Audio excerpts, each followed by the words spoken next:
Welcome to the stream, everybody. Let me know if there's any issues with the sound or anything. It is a sunny day. It is a windy day. And I have the two umbrellas going for me right now. Try to keep the heat off this phone. 1000 Escriti 2. Never seen you here before. Ricky. Yes.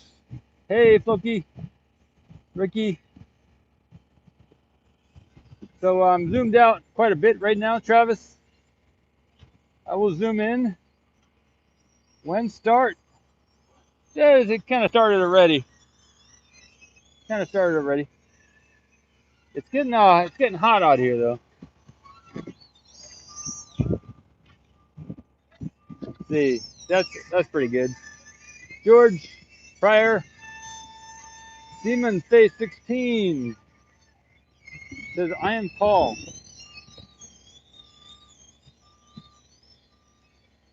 Sally, keep up the great job. Thanks, Star. Thank you, Star. Doing pretty good, Pryor.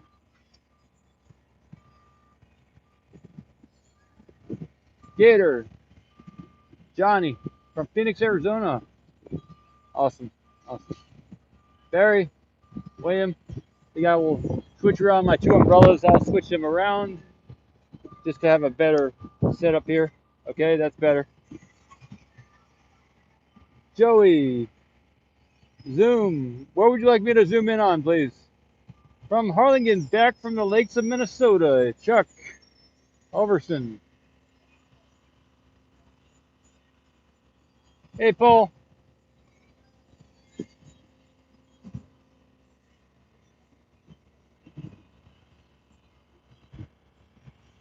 Zoom to the quick disconnect in there. Zoom to the quick disconnect. To the load spreader. That's what I was thinking. Wow, we got quite a wind here today. Down the cylinder on the tower. Philip, Star View, Rainier, then Leonard, Vijoy, Man versus Yard. I like that one. Man versus Yard. Houston, Texas. Travis. Cool. Shared it to Facebook. That's cool. The 1080 is comfortably next to me, waiting for a great moment to go live and take some footage. I've been doing the 1080 footage late at night or early in the morning. With so many people working on site here, the AT&T gives priority to those who are more in need of the upload speed. So even at the normal speed, I would get bumped, I think. I'm not a priority when it comes to cellular coverage here.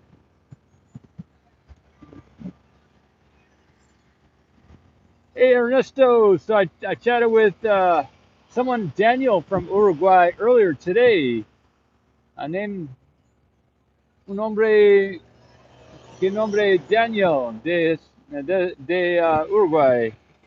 Antes de este día. Earlier in the day. Oh, okay. The hydraulic rams on the tower. I'm not really sure what that is. So if you tell me a third up or 3/4 of the way up, NASA official. Hola, awesome. So I did some.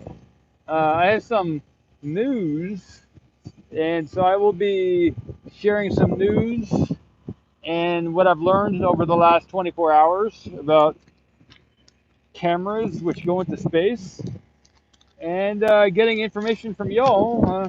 See whatever you know. Len Whistler, do I ever run into Everyday Astronaut? Yeah, Everyday Astronaut is usually never here on site, so I've never run into Everyday Astronaut, even though I've been here about 5 months. So he's one of the people that got me into excited about being down here, watching his videos last winter. But yeah, I've never seen him here in person, although I'm here every day. Yeah, Shadow Tempest. I have a 1080 camera. The next step is to spend a good chunk of money to get something that can encode it and stream it. So that's I'm going step by step, day by day. And yesterday I paid $100 for something. Today I bought another secondary microphone. So one day at a time, I'm spending big money one day at a time. I don't want to spend it all in one day because then I'll find something else that I really want.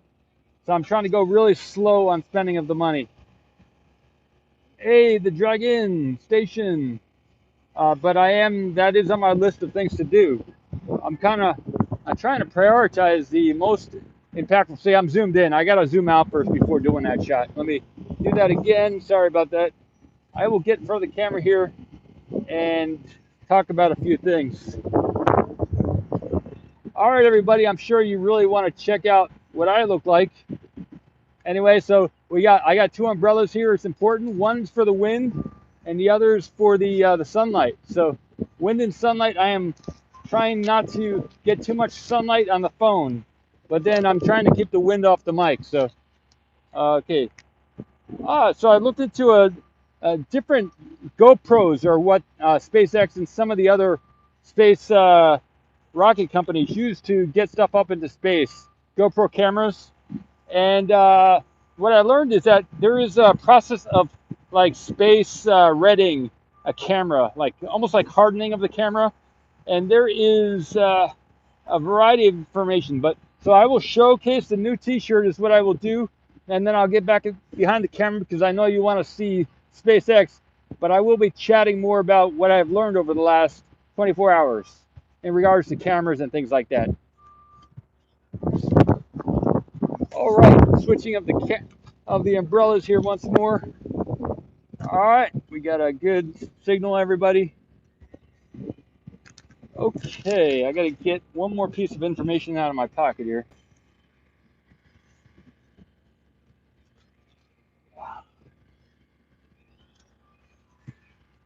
Just a minute. Here we go. I got it. Going good, Tim. Radiation hardening. Yeah, learning a lot. Yes, I'm learning what I need to learn. And merchandise, I think we sold 5 units yesterday, Starview. So there's some sharing of the logo there and the spreading of the word of Ocean Cam. So it's going good. I really appreciate those of you who are also excited about the mission as much as I am, because I'm so excited about the mission of Ocean Cam, of filming the water and the liquids on other moons and planets, that I'm spending my 24/7 trying to do it, to get the word out there and see if we can motivate the planet and everybody on the planet. Not just the insects. I know the insects want to go and check out the water and the liquids on these other moons and planets, but even the deer want to go, and the dolphins want to go check out the water on the other planets too. So before I get into that, I've been chatting with the different animals here on the Earth, and they've been telling me we want to go check out what's on the other planets. So before I get into that story, I will tell you about some of what I learned about the different cameras here. Eric, bonjour. Good afternoon, Jill, and everybody here in the chat. Good.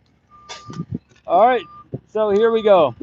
There is a business called Ecliptic Enterprises Corporation. Yeah, getting a ride share on a satellite is awesome. So there's a ride share been offered 2 nights ago to get a free ride for an Ocean Cam camera up into space. So I chatted with that individual who owns that business that is offering that opportunity to get an Ocean Cam camera up into space. So the next thing to do is to get a space-worthy camera to get up there into space. So I had a couple smoothies this morning. So yes, that is giving me a little extra energeticness.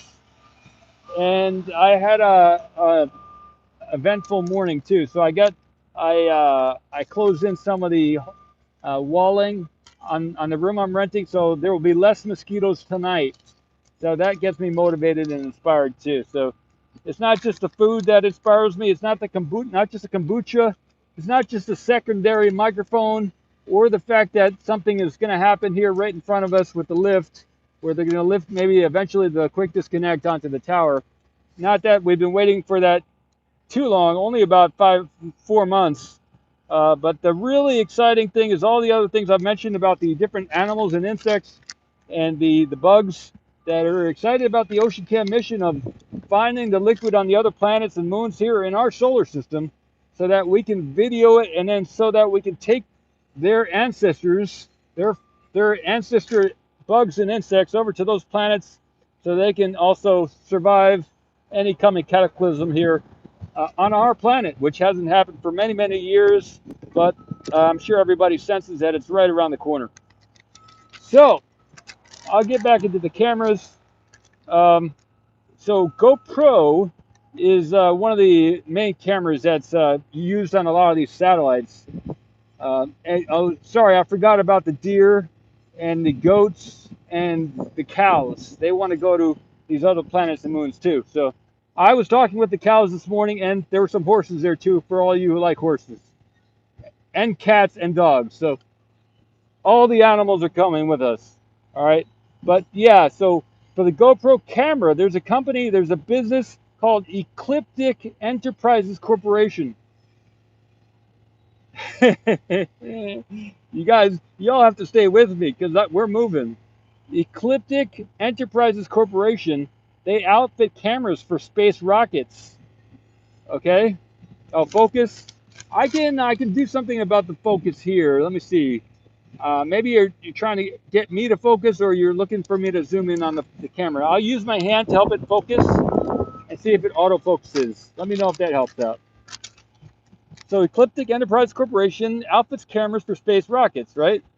So like rocket cams. So the question is, how much does it cost to, if any of you know, zoom in on the quick disconnect, if any of you know what is involved in outfitting a camera to make it space worthy, that's what I'd like to find out, and how much would it cost to get it outfitted with Ecliptic or another business that might do it. So I will be taking more video of this with the other camera simultaneously after I finish this amazing speech. There is another company I also talked with who is doing a suborbital launch with Masten. Masten is another launch company. So, I did tweet about some of this information, but the business I'm looking at is Ecliptic Enterprises. I will be calling them on Monday and see if I can find out more information. I did send them an email already. Some other businesses that are doing a lot of rocket launches involving cameras there is a business that starts with a S, SPAC, and there were two other letters after it. I can't remember what the last two letters are, but SPAC, there are two letters. I can't remember what the name is.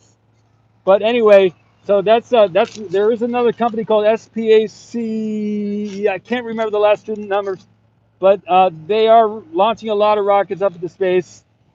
But there's another company called LightSail 2 spacecraft, and they're doing a live stream today. LightSail 2, and they have launched hundreds of cameras up into space. So that's another potential partnership there. And another business called Planet. Yeah, there might be an X at the end of that 09414. I'm not sure, but there might be. Candy, that's good. That's good. Andy, guess at $50,000. If you can guess, SPAC, and I don't remember the last two letters. All right, but there's a business called Planet, and they're on Twitter also. They send up hundreds of satellites into orbit. SpaceX. That's it. That's it. SpaceX. Sorry, everybody. I just remembered what that name was. Oh my God, that took a while for me to remember. Okay, so they send up a lot of rockets and cameras into space. So yeah, there's Ecliptic, LightSail 2 spacecraft, Planet, and SpaceX. Yeah, SpaceX. They send up a lot of cameras too. So I may be able to get some information from SpaceX. I think they do a GoPro camera. I wonder if they have any laying around that maybe we could partnership with the with the business that is offering the ride into space. Is called Uniblock Technologies. Uniblock Technologies. They're an open source organization, and there's a CEO, there's a COO, and there's a whole spiel about the organizational structure. So I've chatted with one individual from there, and I haven't spoke with the team, but they do have a presence, and I have chatted with them and seen some of their work. So I'm excited about that. If any of you know of any other opportunities, other availabilities, other partnerships, whether it's with Boeing or Goddard, any of these other corporations or entities or individuals, if any of you are really good at, say, drone flights, and I know there's a man here in Brownsville, if he's watching, Emilio has built 300, 400 drones, so he's very knowledgeable about drones and the capabilities using DJI software, drone, using Betaflight programs and stuff like that. I kind of wonder if like a fixed static drone would work on one of these rockets. There are some other organizations called Explore.org and Nautilus that might be nice to partner up with. And if they're interested, please reach out to me, and maybe we can get together and start planning a submarine moon mission here in the solar system on one of these moons around the different Jupiter or Saturn. That'd be great to start working on, like Enceladus. Start putting it together on paper, see what all the specs would need to be, the trajectory, the opportune times to send out the flight, maybe a CubeSat or something. Anyway, so I will look back at the chat here. I know I've been right on target the whole time, so I want to see if any of you have been meandering around, and possibly I can help you get back focused on target here.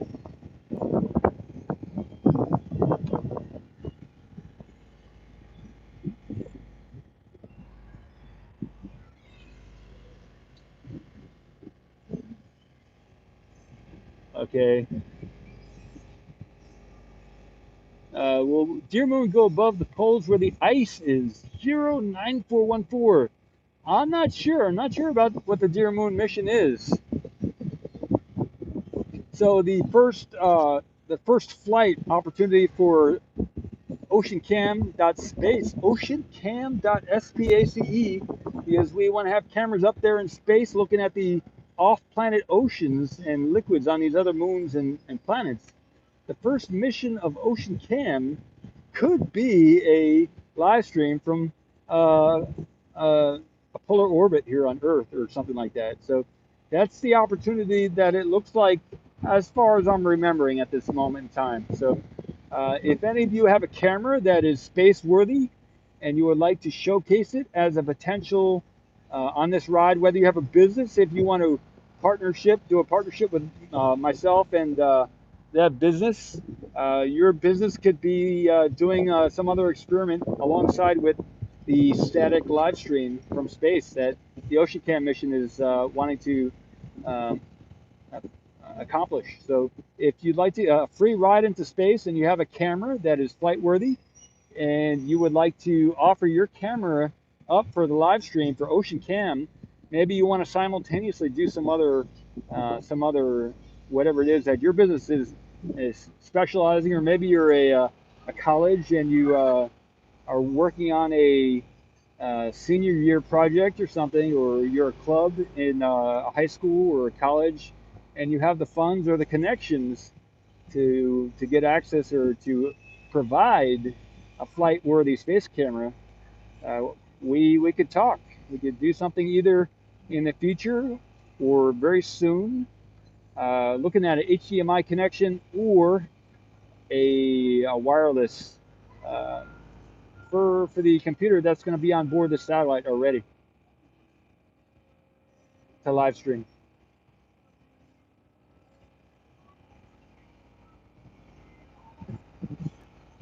Gary says, I would imagine the actual mounting of the camera is just as important as which camera you choose. Yeah, very true. Very true.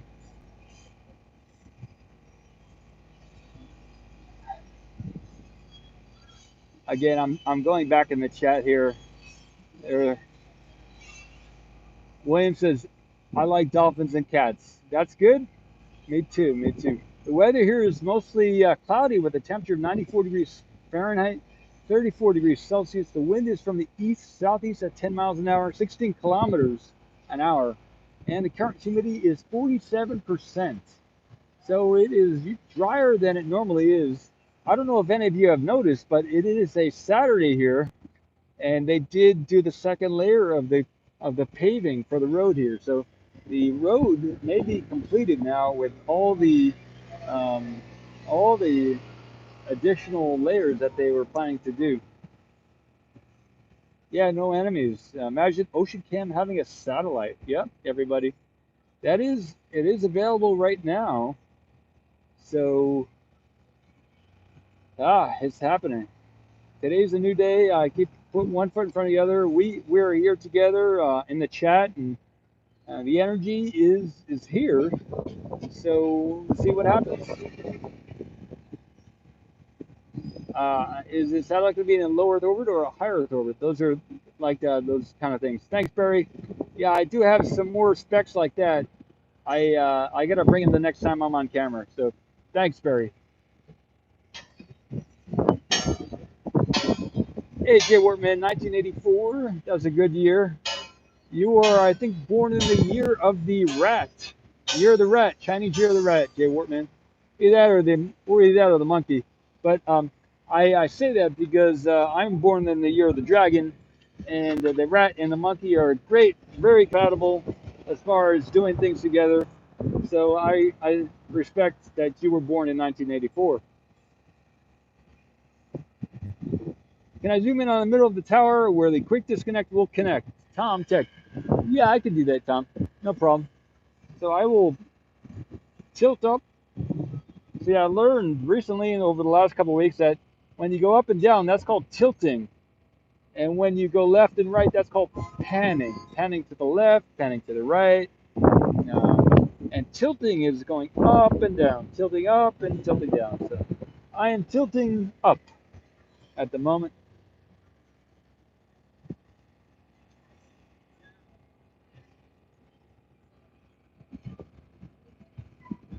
Yay!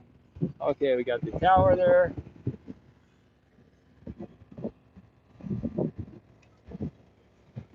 Hey Seth, so it did rain before I got here today. So there were some very dark clouds and it did rain. So I'm happy I got here after that rain. Who is paving the road? That's a good question. I haven't gotten a good look at who's doing the paving. Maybe I'll keep my eyes open. I can see that. I may have seen a name, but I don't remember what it said.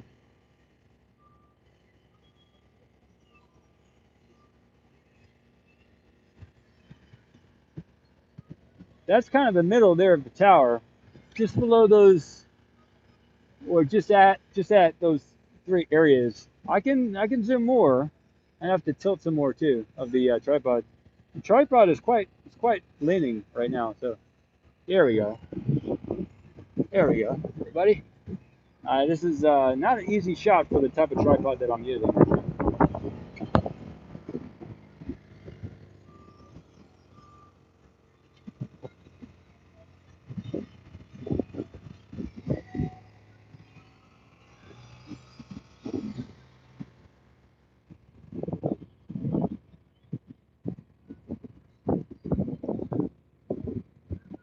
Tom's trying to make a working 3D model for my EDF electric rocket. Awesome, awesome. I did, Tom. I got a lot of close-ups of the tower yesterday with the high-quality 1080 zoom from this perspective, actually, from this angle. So you might check out that upload. It's a higher quality image, and I did go up and down the tower very close. So I don't know if that worked for you, but you could go check out in the upload section where I did upload that this morning. Yeah, Tom. Thanks.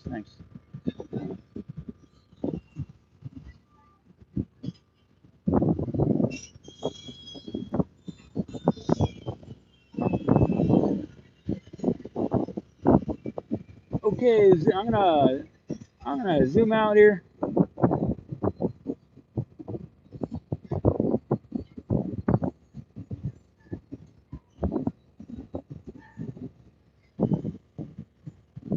Okay, I'm gonna have to straighten up the tripod here. So here we go. See how easy this is. Ah, this became a lot easier than I thought it might be. And I blocked out the screen there a little bit. Sorry about that. There we go.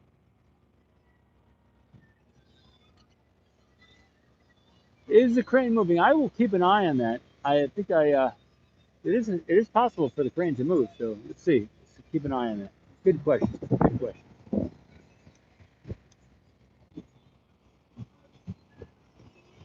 Thanks, Shendoa. Nice to see you.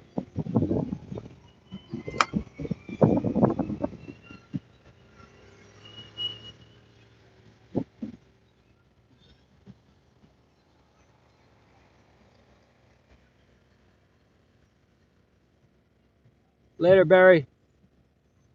My goal here today, in first getting here on site, was to get the shot and kind of get situated. So I don't know how long they're going to be doing this prep work for lifting of the quick disconnect there. See you later, Barry, though. See you. Nice to chat with you again. Concrete pumping pipe. Let me look around for that. Huh. Interesting.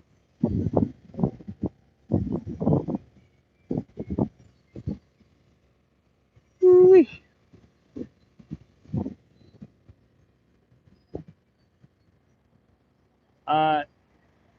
Kez Greg 1. Kez Greg 1. I'm not sure. I'm not sure what the plan is here today, Saturday.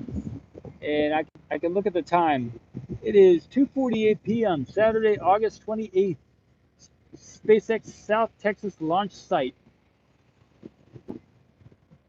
It's without someone telling me from SpaceX, I couldn't approximate or predict their next moves.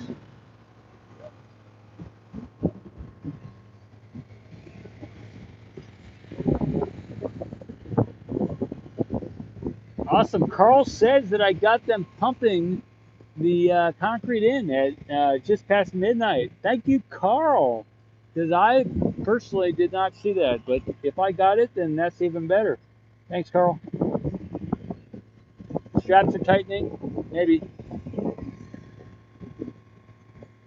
Was from the oral flight, Paul. If so, how far will you be? Boo Boo from the UK. Yeah, Boo Boo. The plan is to have a live stream from space. Yeah, the orbital. Yep.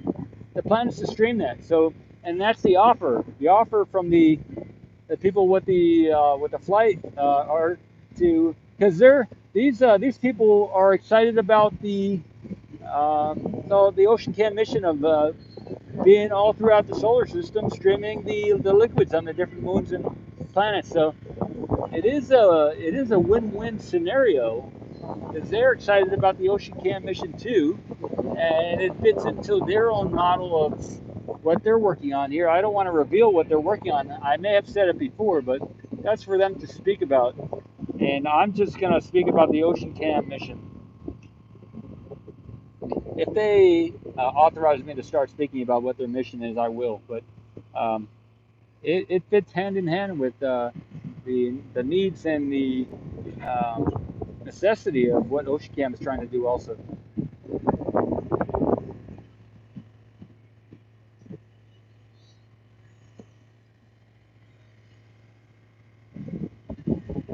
So I can speak to you about what I see here. I see the con crane is connected. It's the strap here on the quick disconnect is attached to the con crane, KONG, the big red crane. So that's what's holding it up. That's what it's attached to.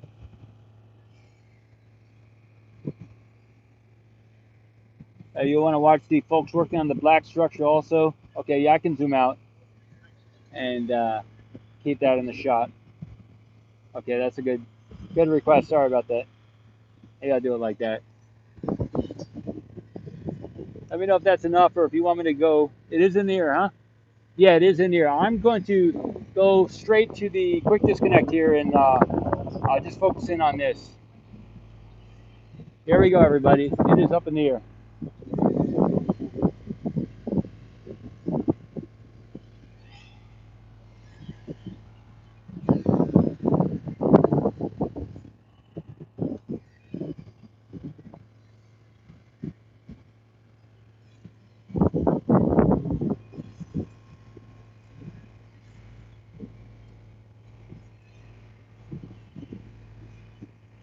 Um, Pecos.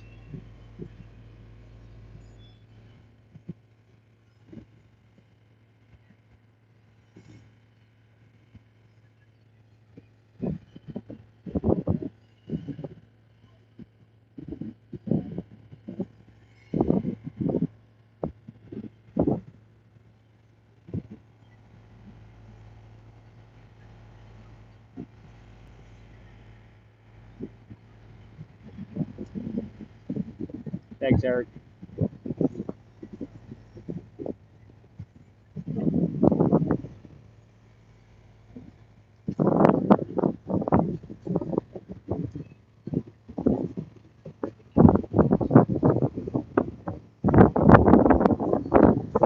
We're picking up here. Yeah, so we have a lot of wind right now too. That's worth noting. Since they're doing a lift, it's important that the wind be within limits also. I think around 35 miles an hour is when they stop doing any lifts with cranes and stuff. So we don't have that heavy a wind right now, but it is picking up.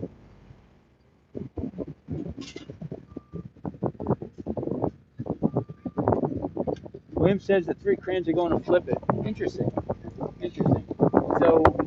So far, they've wheeled it over there, and the right side there that's sticking up has been facing us here at the road, and the parts of the left there has been facing back away from us. So they've rotated it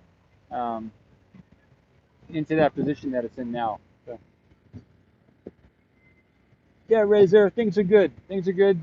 I've got cash in the bank, um, and I'm slowly buying the things that I need to make um, my capabilities better here. Hey, Silas, elongated muskrat. Nice to see you here. Good day.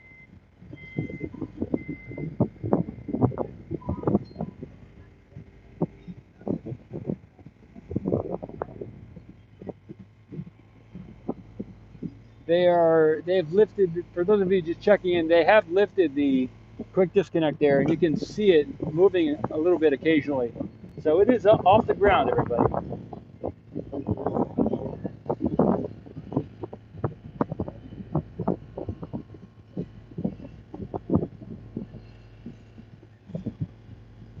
John's here too. Great. Hey, John.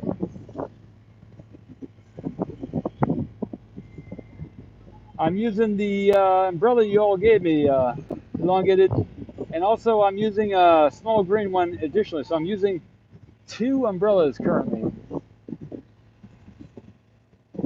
I think it'd be better if I'd use the second umbrella that the Ewan family gave me, but I am using the small green one instead by accident. Thanks. Yeah, this is a good position. Yep.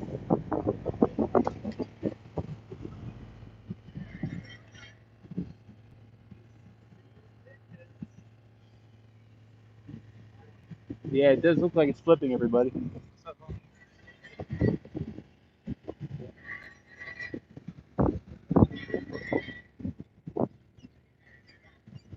Wow.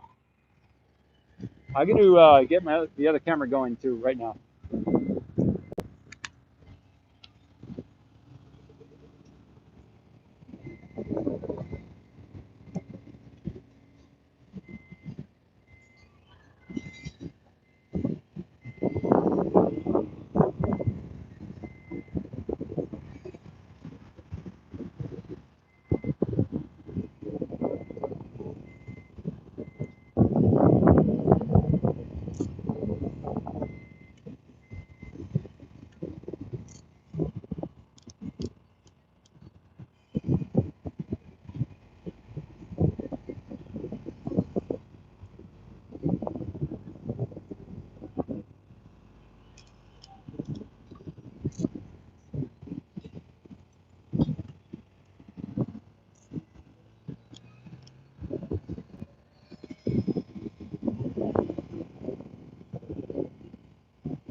Okay, everybody, I'm back. The other camera's rolling. So I got it on the other camera as well. We'll have some high quality footage later tonight. Woo-wee. Airtone. Texas rocket saddle. Yes, that's what I mean. Texas rocket saddle. Notorious. They're just they're prepping it for the tower. They're not. It's not ready to go to the tower yet. France 22 HPM. Eric says.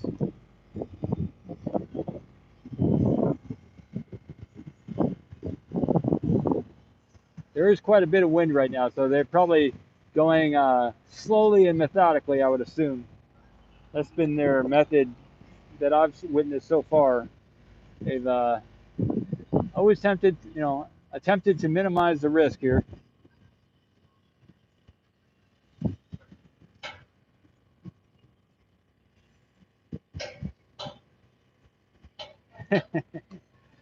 I like that. Get a pop-up tent, huh?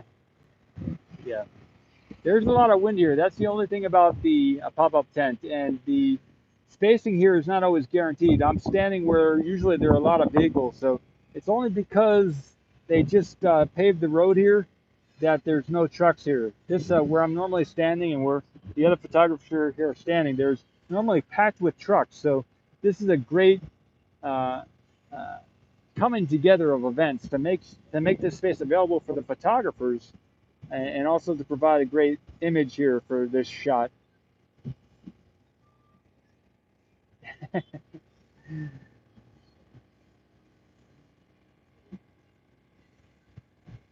Thanks, Triple Plunk. Justin, Dale, disguise yourself as a crane. Not sure when the lift is. Steven.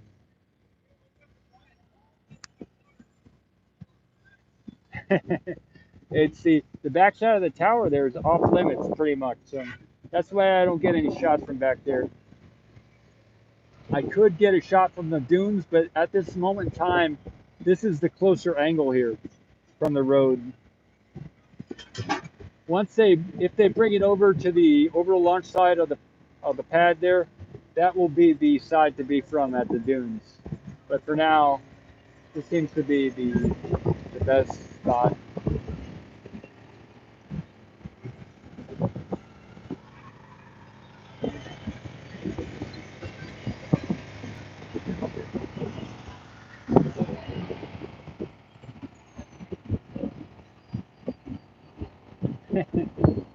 X92. So there was a chat interview with Dr. Caitlin Ahrens about a week or two ago, and that is a spectacular thing to watch. About 4,000 people have watched it already.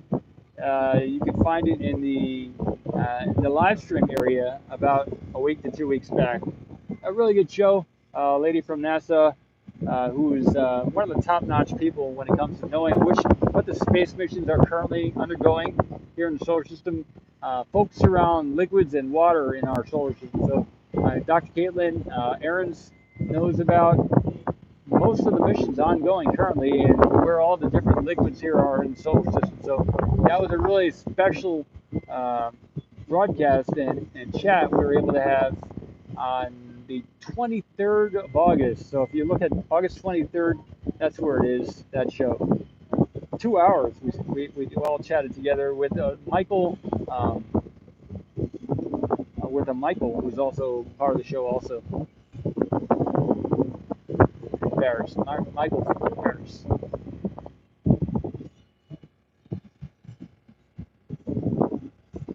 Hey, Jambo.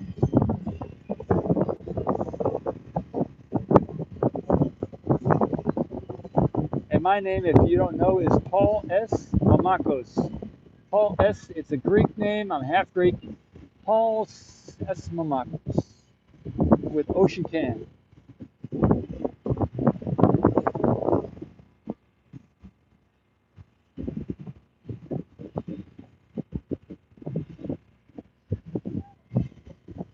Kevin says, Prince Paul. I do not disagree. Prince Paul is my official social security name.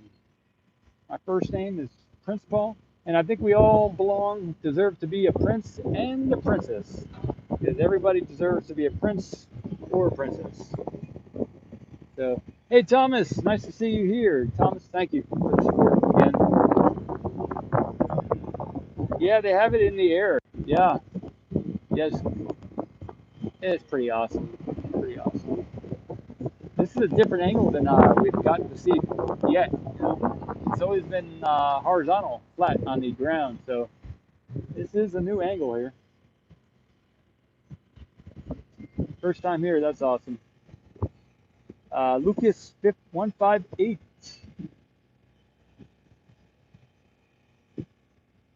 William, Prince of Coolness. I like that. Yeah, it is a little bit hot here. So if I could be a little cool right now, that'd be nice. Yeah, Candy. Billy. Fred. Yeah, now we can see. Now I can see what a monster this is. That's right. Look at that. The back left area is it's something. That is quite an area there to the back of it. Hey, Glenn, awesome man. Lady, Glenn, for a coffee, and Kenneth. Wow, Kenneth too. Glenn, appreciate it, and we'll get some a refreshing drink. Thank you, and Glenn. Glenn and Kenneth S.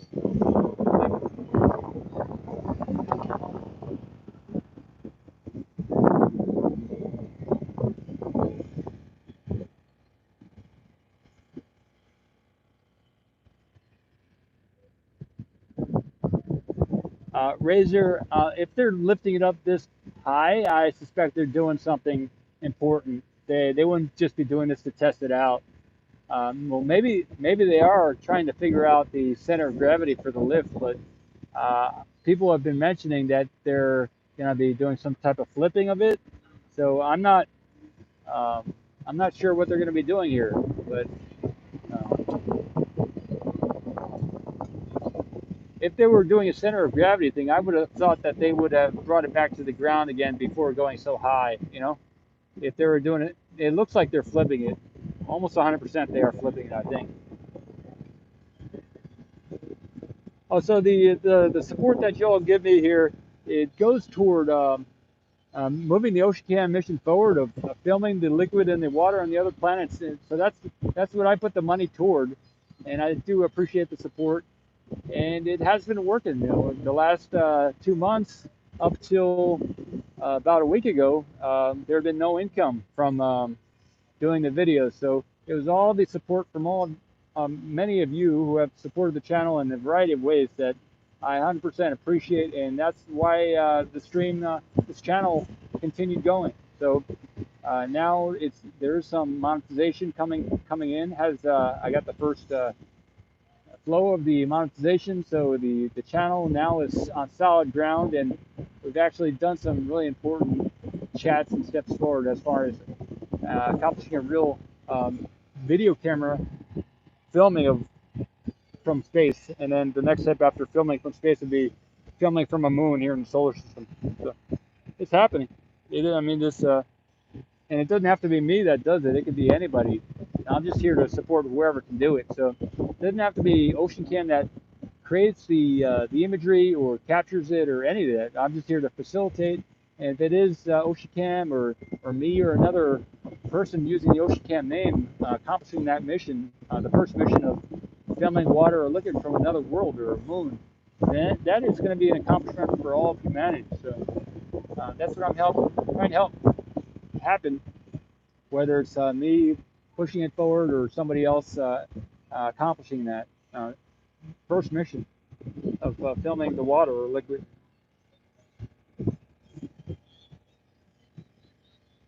You are amazing too, Ken. Thank you. Thank you. Shenandoah Smith, thank you. Awesome. Nice, nice. Smiley face, food, writing, downloads, uploads, computers, robots, umbrellas, liquid, water, and Saturn. Thank you, Shenandoah.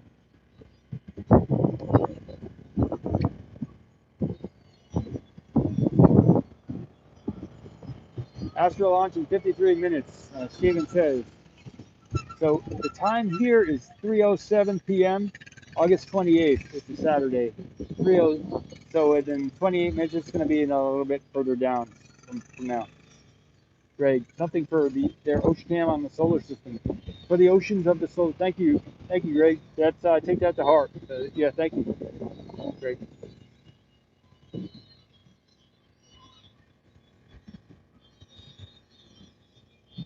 Yeah, thanks, Razor.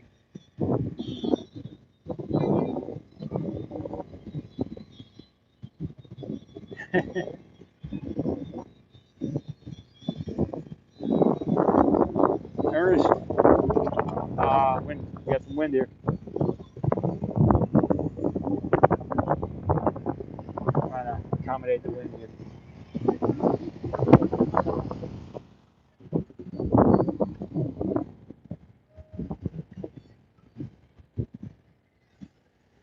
I need the rechargeable neck fans, huh? That's Dave. I think thanks for caring. I gotta check it out. I'm not sure what that's about. Rechargeable neck fans. Call me off. Cool me off. Thanks.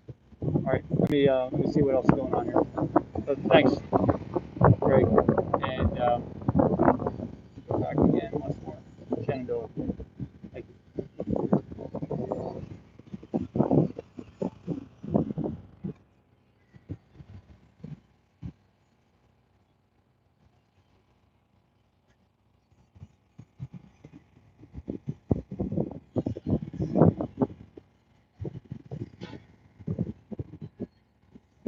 For those of you tuning in, this is Ocean Cam.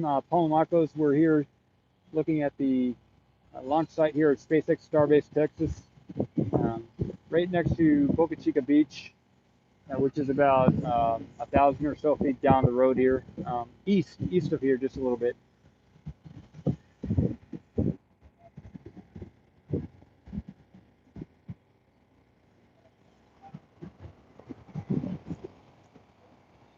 They have the quick disconnect for the fueling of the um, up in the air.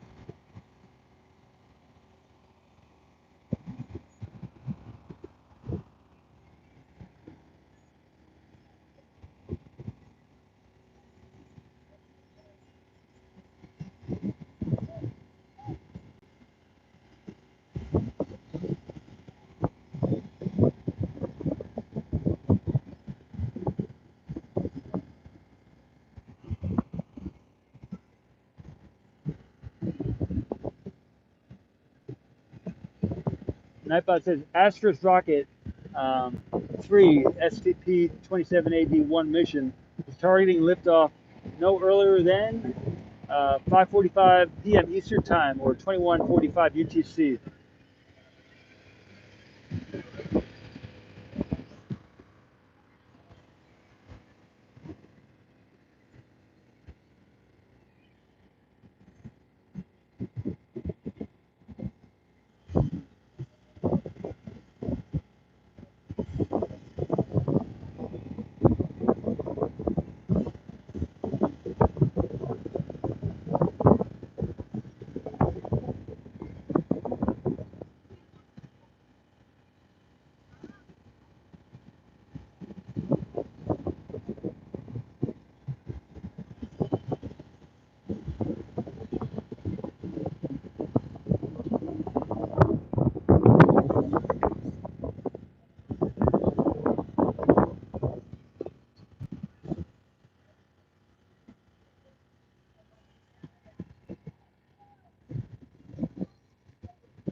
Um, one of the cords on the top there is getting um, slack in it, so it's kind of interesting.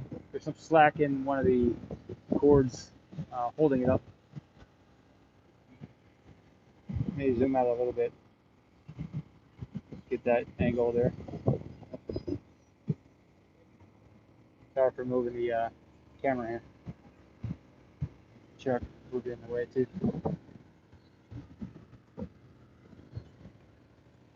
See what's going on there. Razor Look no further for SpaceX updates with commentary from Paul M. Keep the Ocean Can #1. Thanks, Razor. Yeah, I do one of the things that I do here on the channel that kind of distinguishes it is I do a live stream with commentary. So anytime I'm doing a stream, it's usually me chatting about what's going on. So and unless something really special has happened, like stacking of the booster on top of the orbital launch platform or the Starship on top of the booster, during that I was silent. So, or if they do something really special here, like it's about to complete a flip or something, I will be quiet here. So I know when to be quiet. There are other times I don't know when to be quiet, but I do try and respect those special times.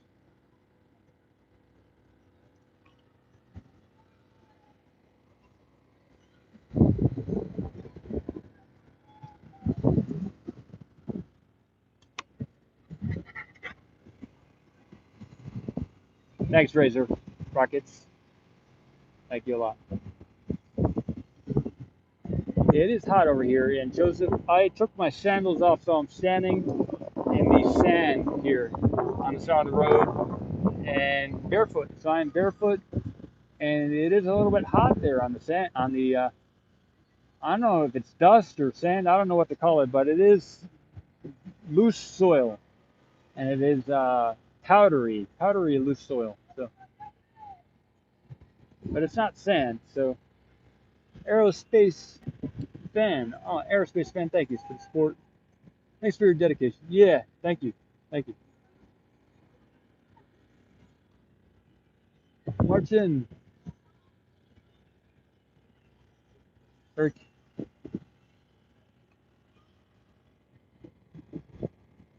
but aerospace fan, that's cool. I wonder what if you've done any videos or anything. That is, it's a good name.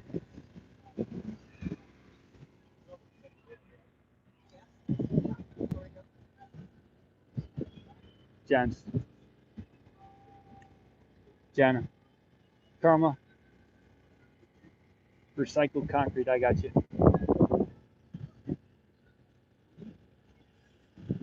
Joseph, it just rained in Galveston. Does it look like it's,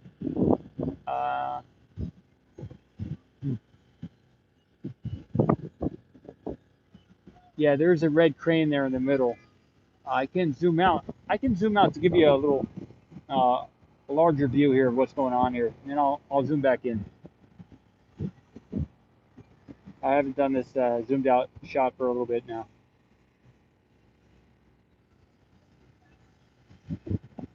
That's kind of the bigger picture.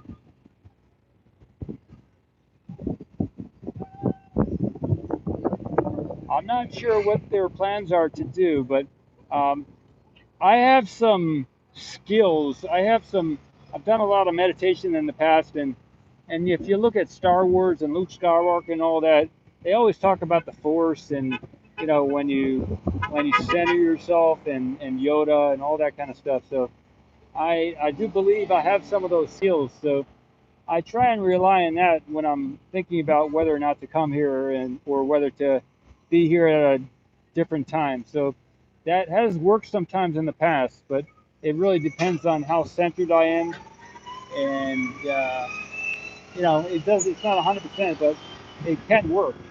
So at least that's my explanation for how I seem to end up in the right spot at the right time sometimes. So. Uh, So what was I talking about? Let me see. I don't remember what I was talking about. Yeah, so that's some of the info I kind of gave you there. Herb Tone is my father. I am your father. Don't go to the dark side. Oh, that's what I was trying to get to. Yes, don't go to the dark side, everybody. Don't. It's not. It's not. Yeah, I won't go into that. But I want to talk about the light here, and yeah, the light is a good spot to be. So.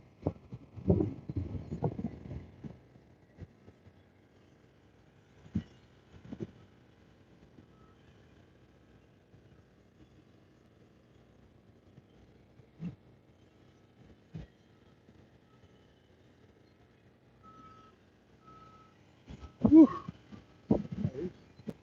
Nice day to be out here. Oh, so what I was getting at is that's why I was not here earlier in the day because I was thinking, well, maybe I'll just come later in the day.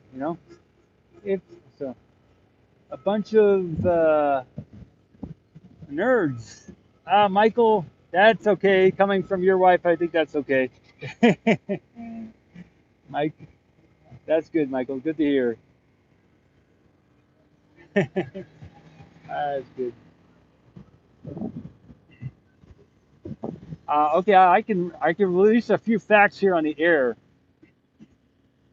Men, of course, have more testosterone than women, right? So that's a pretty given fact, right? Most of the time, men have more testosterone than women, right? And I think the estrogen is what I've heard on the Tom Likas show. I think a long time ago was that the estrogen or the female different.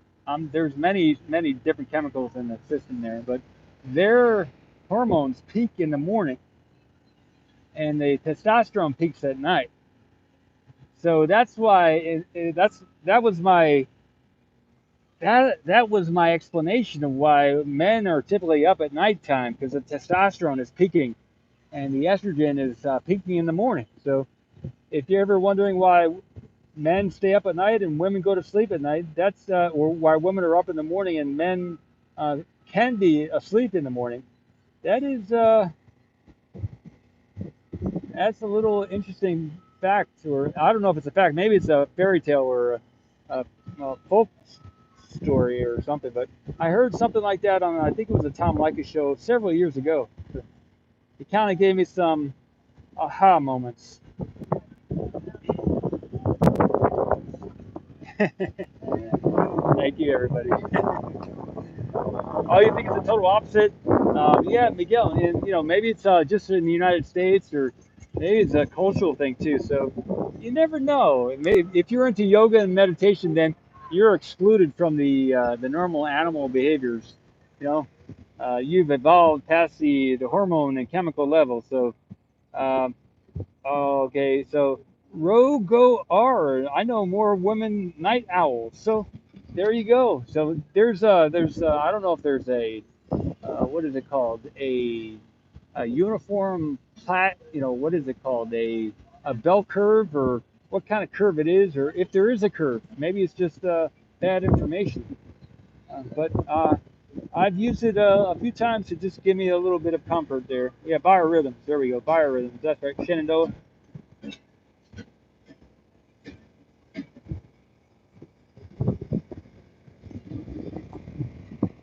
Thanks, training me. I was just trying to benefit other people's lives if I could. Yeah, these it looks pretty. It looks a little bit higher, everybody. It looks to me like it's higher up. Yeah, the food we eat can cause our possibly, Matthew. I don't want to go into that here because I'm not a doctor. Everybody, I'm not a doctor. I'm not a nutritionist, and my skills are not to be relied on when it comes to anything but photographing. And even my photographing skills are still beginner-ish. But I am a good observer, and that is what a meditator is all about: being able to observe and perceive.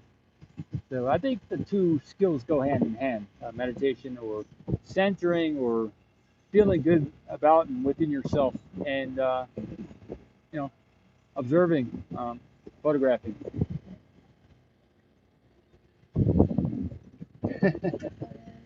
Thanks, no enemies, no enemies. Thank you. Yeah, it looks like it's getting up there. It's almost at the 90-degree point, everybody. I can zoom out, or I can tilt up to get a little bit more of the ropes. Get you a little bit more view of those ropes, but maybe it will rotate over and then be in the air. But yeah.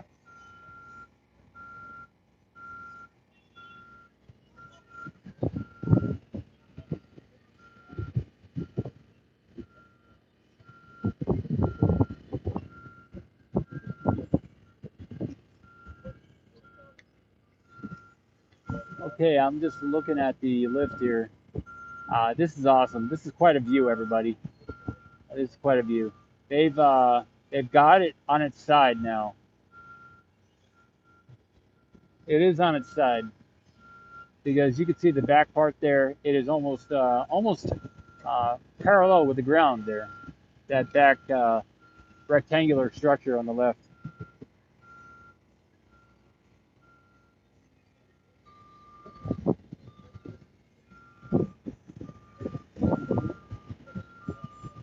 Wow.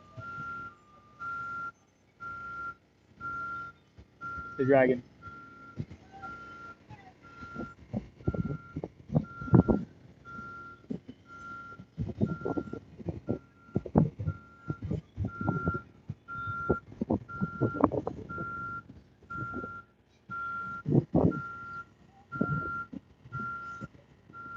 Well, this is the first. I don't think they've ever done this before. And they did paint it, and the welds on that are many layers thick, and they've grinded it, they've welded it. There's many different pipes on it, especially bent pipes for all types of reasons. They have all type of piping on that, and it's ready to go, everybody.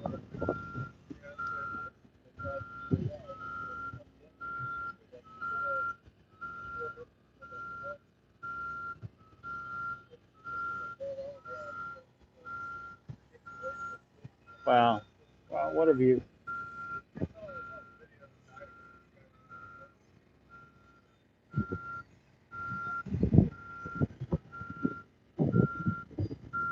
Urbanic says the bigger crane is lifting, the smaller cranes are rotating. If I'm correct, Urbanic. Thanks. Good to know. So I see the big con crane attached to it, and I see the red crane, and I see a yellow crane to the left there. I'm trying to look to see if I see any connections between the yellow crane on the left and the red crane there on the right with the structure. Uh, I don't see any. Just immediately, I don't see any connections, but there must be, right? So I'm trying to see that with my eyes. The wind seems to be coming a little bit from the south there, if I'm not mistaken. Hey, Angel.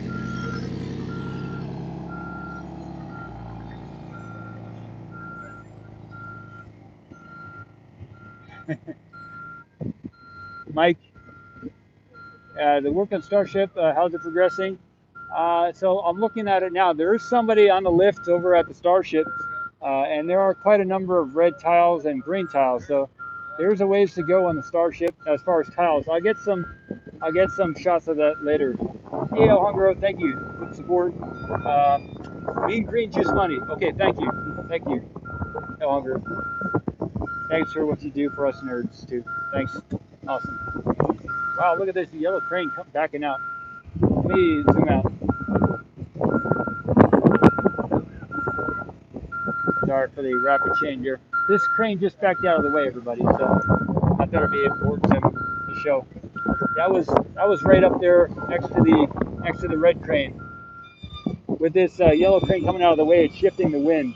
I think the wind is getting funneled between these two berms, the small berm on the left and the big berm back there too, and the small one to the right. So the wind and the crane here shifting the wind. Yeah.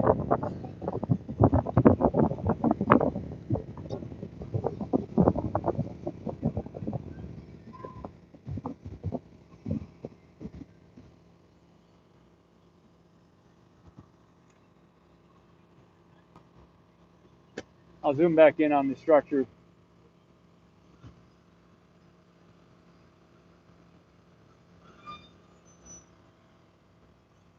The local time is just a minute, 3:26 p.m.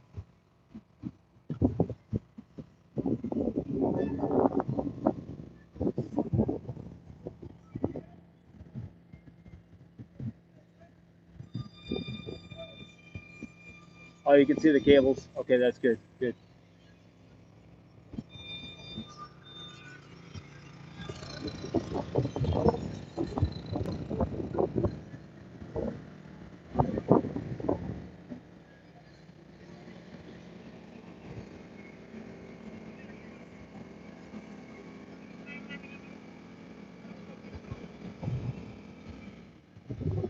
Tommy. Evo. Alexi. Benoit. Michael Serwa. Dust in the wind, Alexi. Yeah, finally something big, right, Richard? Yep. This is big, so this is it's fun that this is happening. Okay, so is there a crew on the tower? Is a good question. That is a good question. Benoit. Let me see. I'm not seeing anybody over there right now, but to be honest, I'm trying to keep the wind off the mic right now. So, and the wind is coming from the tower area. So let me see here. I don't see anybody on the tower. Just quickly and briefly looking at it, yeah, I don't see anybody. And there was a big, there is a new yellow crane to the left there. I can zoom out and show that. No hunger, thank you again. Thank you. Good day, Pete 2.0. There's a yellow crane in front of the tower there, and it was higher up last night. They moved it in here a couple days ago, but it's not up in the air right now either. So just something to note. Let me tilt down here with the camera a little bit.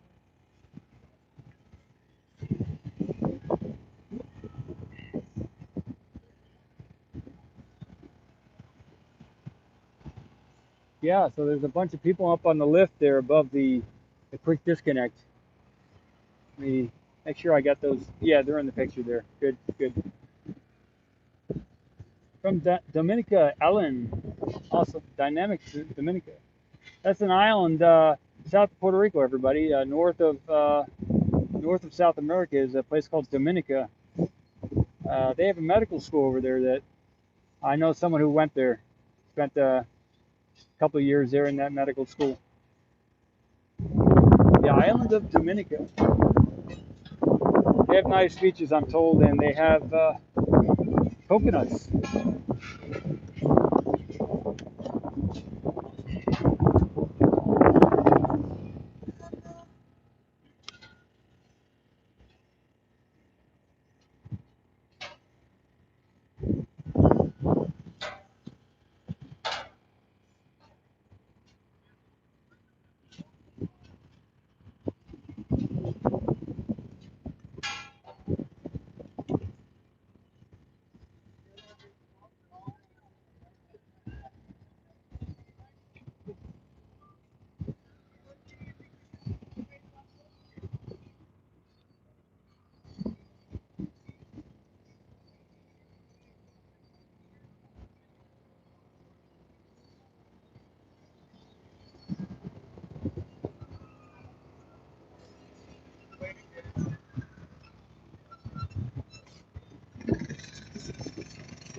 It looks to me as if I'm seeing more of the area to the right, on the right side of the quick disconnect.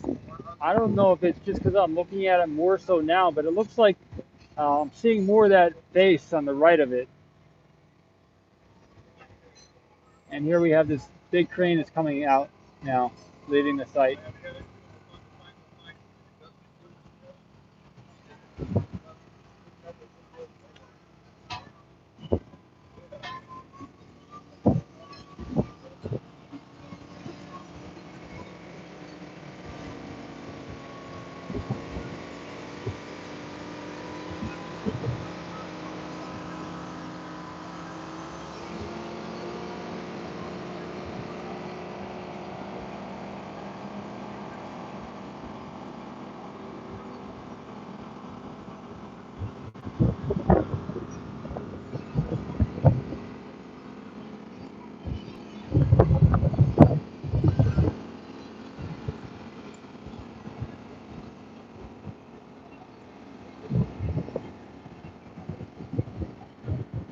Alan says the dynamic Dominica has 365 rivers and the third tallest mountain in the West Indies, in the eastern part of the Caribbean.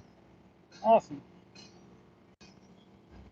third tallest mountain in the West Indies. Awesome. In the eastern part of the Caribbean. Awesome. Thanks, Alan. Chucky man. Chucky man. Oh, good up. Good up. Yeah, so the cable has tightened there above the quick disconnect, so that's good. The slack has come out.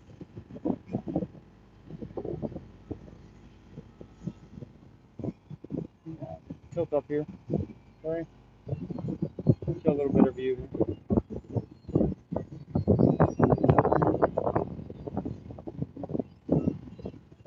There we go.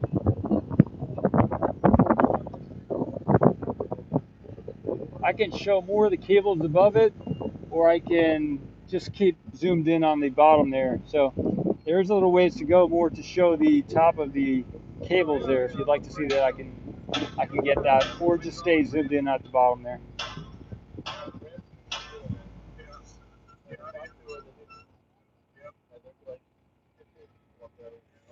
Yeah, that there is a white pipe on the ground there in front of in front of everything that you can see. That's not currently being used for anything. That's where the quick disconnect structure was. It was in that area, so maybe it's a piece they didn't decide to use. Thanks, Joe. Zoomed in. Okay, everybody. I will go back to Mike. Thank you, Mike. I'll zoom in again.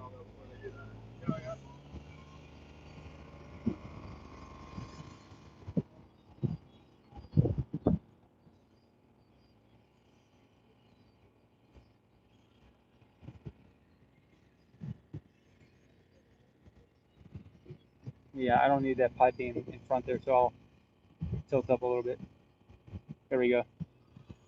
Yeah, just a little bit down there. That's good. There we go.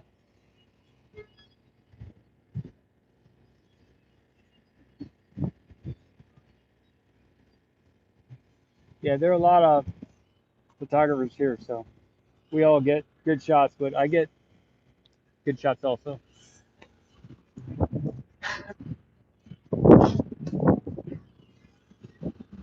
It's dry out here. I'm gonna drink some liquids and get back to you in a minute. I'm gonna do a little mute action here.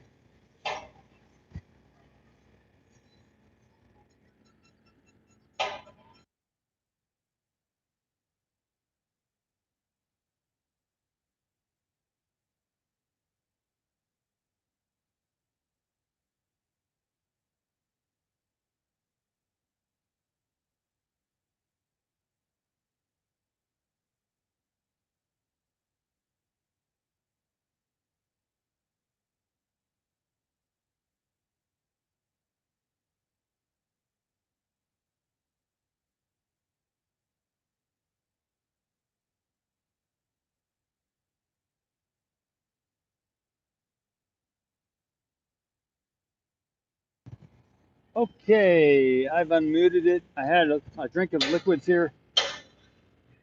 Everything is good. It's been over an hour, so I need to get some hydration. Hydration. Okay, let me.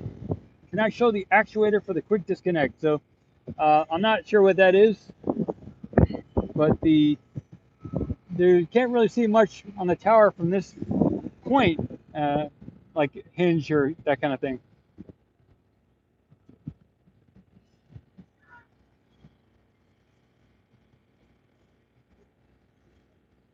There's a Patreon. It's a hydraulic to be on the tower. Yeah, I could use the force to lift it. Jeff, you are correct. A black cylinder. Okay. I keep my eyes open for the black cylinder.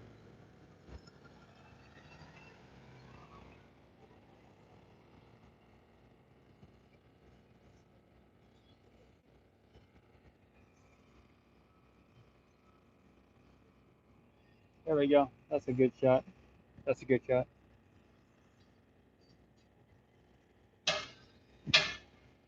Okay, so they did pave the road here, so that's what I'm smelling too.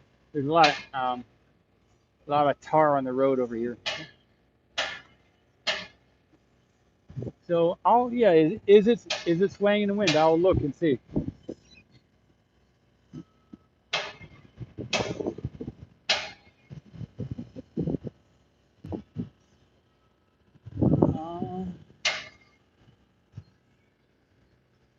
I can get some of the other structure to the left here of the catch arm if you'd like me to get that, or I can just stay focused on this.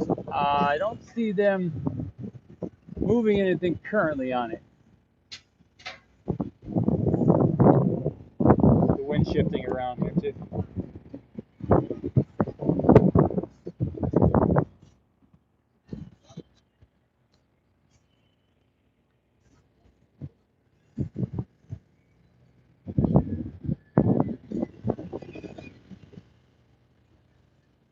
Maybe I'll just stay here. Yeah, so they are adjusting some stuff there on the top right. There's somebody standing on the um, quick disconnect on the top there.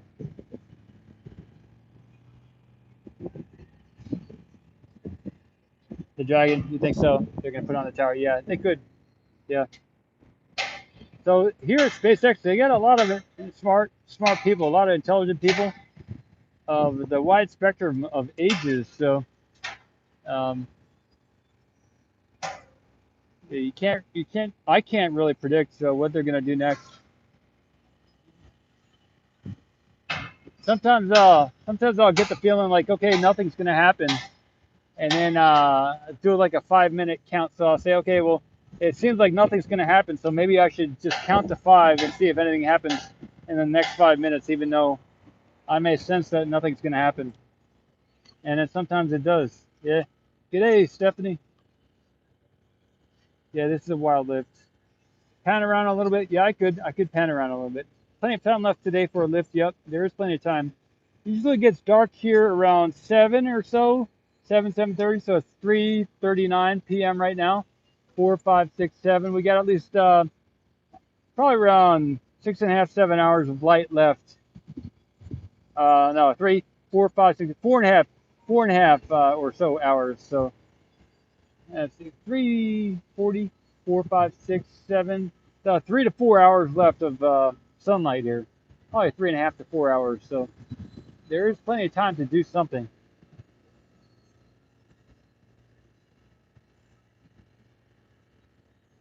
Michael says only about 50 minutes to lift to the tower, really, from what I remember with tower lifts.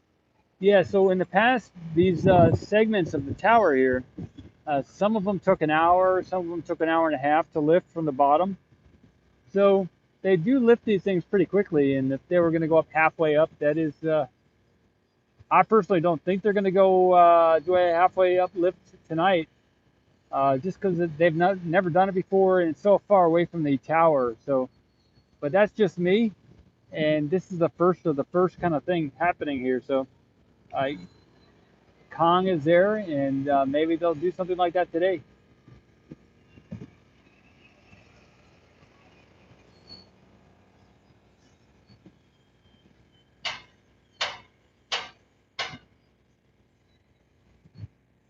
So Nick says the main crane is holding all the load now. The two hydraulic cranes look loose. They'll probably fly it up there. Cool. Thanks, Nick. That sounds interesting. Very interesting. Yeah, it does look to me like the con crane is holding it up. No doubt about that. Idilis, thank you. So if I'd gotten here in the morning and I'd been getting all the shots this morning, early this morning, if I'd gotten here at 6 or 7 in the morning, that's what I was getting at before. Using the spidey senses and the using the force. If I'd gotten here in the morning and then they started lifting us here at 3 or 2:30 in the afternoon, I would have been tired and done for the day. So it's good that I didn't get here in the morning, because I would be going crazy right now. I'd be going bonkers. So I am rested and ready for the evening shift if they go into the evening. So thank you all for helping me tune in this morning and not get here too early.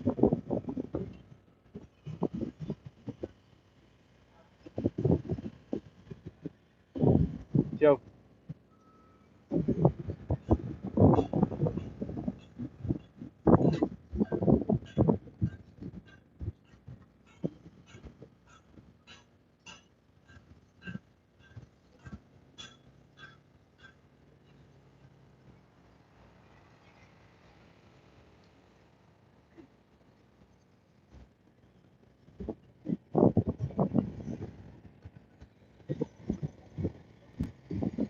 John says NASA spaceflight Astra live in 2 minutes. 6,694 people waiting. So if you're looking to do that, you can maybe do it 2 screens, or maybe say goodbye to us and go check it out. NASAspaceflight.com is just the only addition I would put on that. It's different from NASA, everybody. It is a .com, so it's not NASA. But they are a good organization. Thank you, Pecos. Thank you.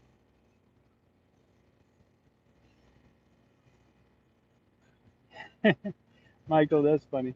Yeah, no time for tired, except the dust here in the air does get to you, and all the vehicles going by with all the silicate in the air and the gasoline. It does have an effect, even with all my Spidey and Jedi forces.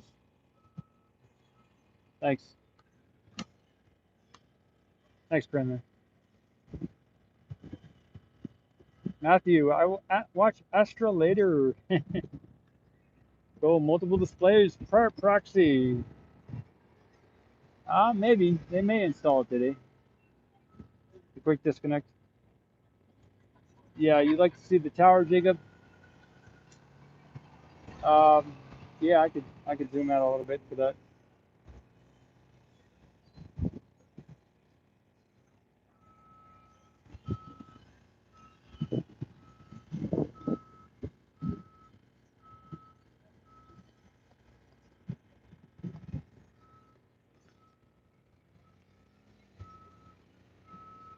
Michael, your birthday, come on. Awesome. Well, happy birthday, Michael. Thanks for being there. That's awesome.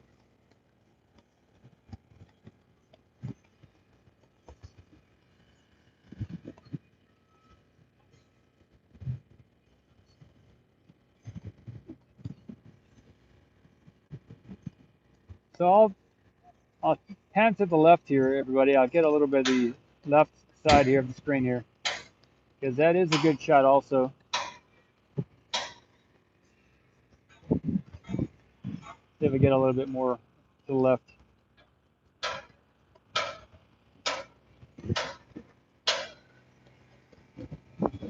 And tilt up too.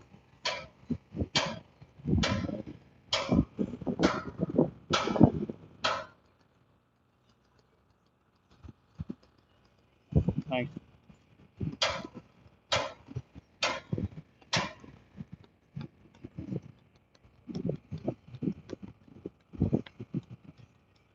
Thanks, Will.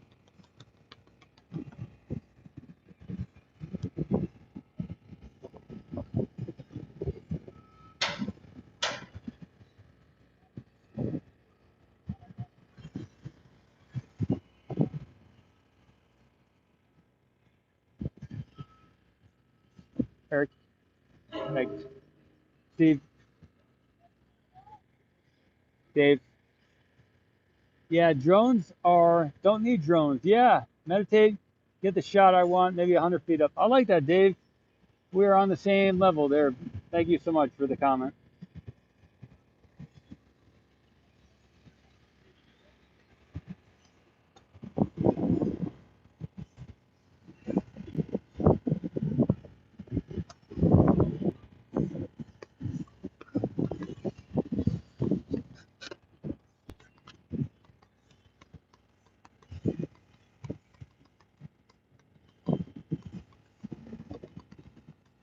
I had some smoothies before doing this live stream, so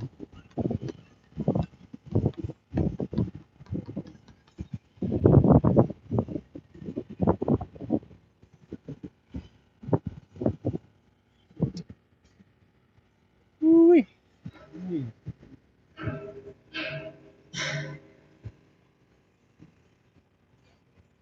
Well, we're good to go on power because I have a fully charged battery pack here, and we can go a day or more on this one, and I've got a second one next to me, so we've got at least 48 hours of live streaming if we would like to. If we could fit that much in, we could definitely live stream here for 48 hours.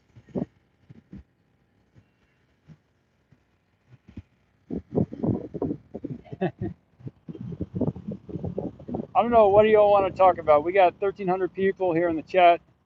We got a lot of intelligence here, a lot of knowledge. What can we talk about?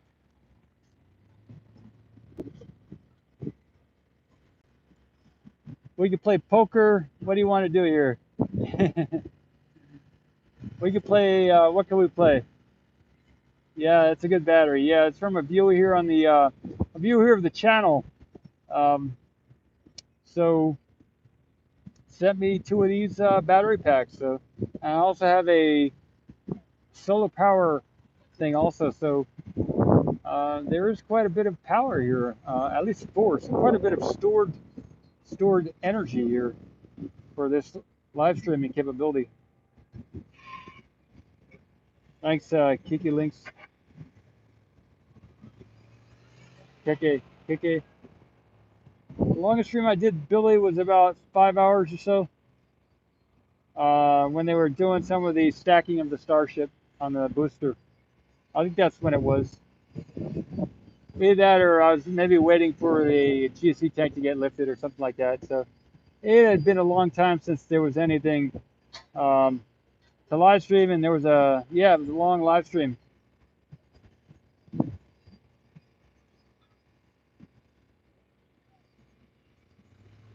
Thanks everybody.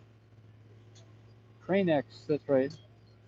So the website here for future developments is going to be, it is currently oceancam.space. I will zoom back in on the quick disconnect because it looks to be more horizontal, more parallel with the ground there. It is nearly level, nearly flat there with the ground. It is pretty awesome to see that. Before it was a little bit angled, and now if you look on the left side there, those beams on the left of it are parallel with the ground.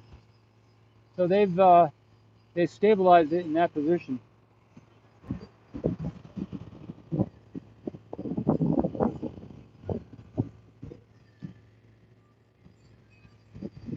Yeah.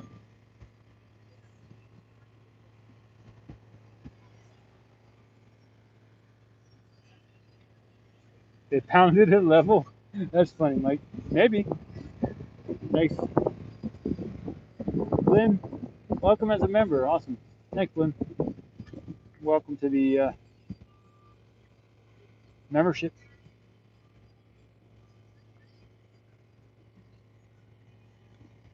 If any of you ever have any questions, or if you'd like some extra benefits or any ideas about the different tiers here on as a member of the Ocean Camp channel, I do make changes and edit and add, and hey Michael, just reach out to us either on Discord or directly by email. And all the links are in the description of this live stream. I think it's the Linktree link. It's pretty up on the top there, just below the in the description. So if you ever want to reach out to us in any way or participate, it's the links are there. And many people have gone to the Discord and gotten involved in one way or another. So it's been a fun journey so far. So yeah, I would recommend. I would just tell you about. I've done a lot of things in my life. I'm 45 years old now. My name's Paul Mamakos, or Paul S Mamakos, or Prince Paul. I changed my name to Prince Paul in 2017 because I think everybody should be a prince or a princess. But yeah, I've done different things for different reasons, and I'm doing this mainly just because it's fun. So, and by happenstance, it turned to be something I can do full time also. So. If you can find something that you like to do and do it more full time or as much as you like to do it, then that's a win-win, I think. So if there's anything in your life, I would encourage you to, if there's something you like to do that makes you happy, something maybe you used to like to watch when you were a child. I used to like to watch construction when I was a kid. I used to also like space and asteroids and things like that and science. So here I get all those things together.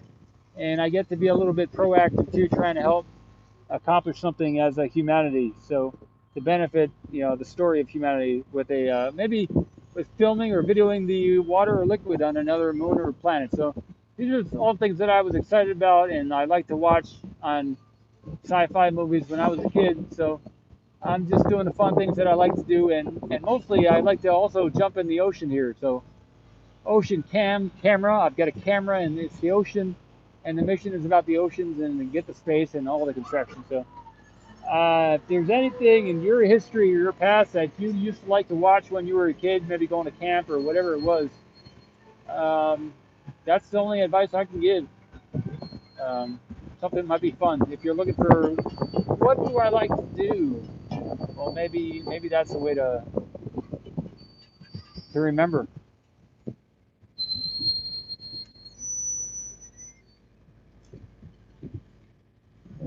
Michael says stingray swimming under my boogie board. So there you go. I don't know. And do you like photography, or do you just like scuba diving, or is it like surfing, boogie boarding? Maybe that's what you got to do, or maybe open a surf shop, or work in a surf shop, or have a surf shop rental business or something. I don't know. Maybe make boogie boards, or just make music for. I don't know. You know, there's different angles there.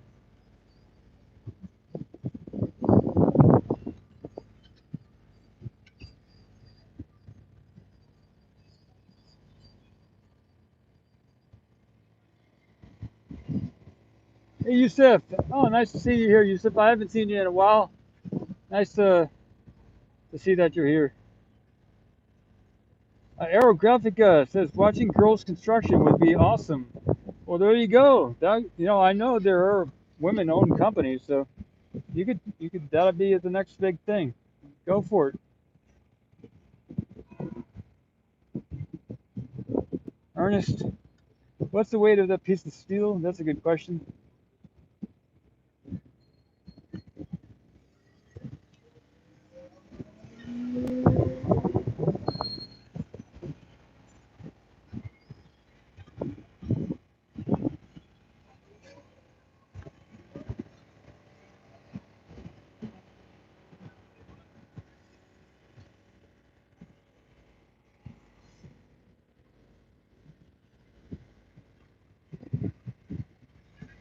Thanks, Roger.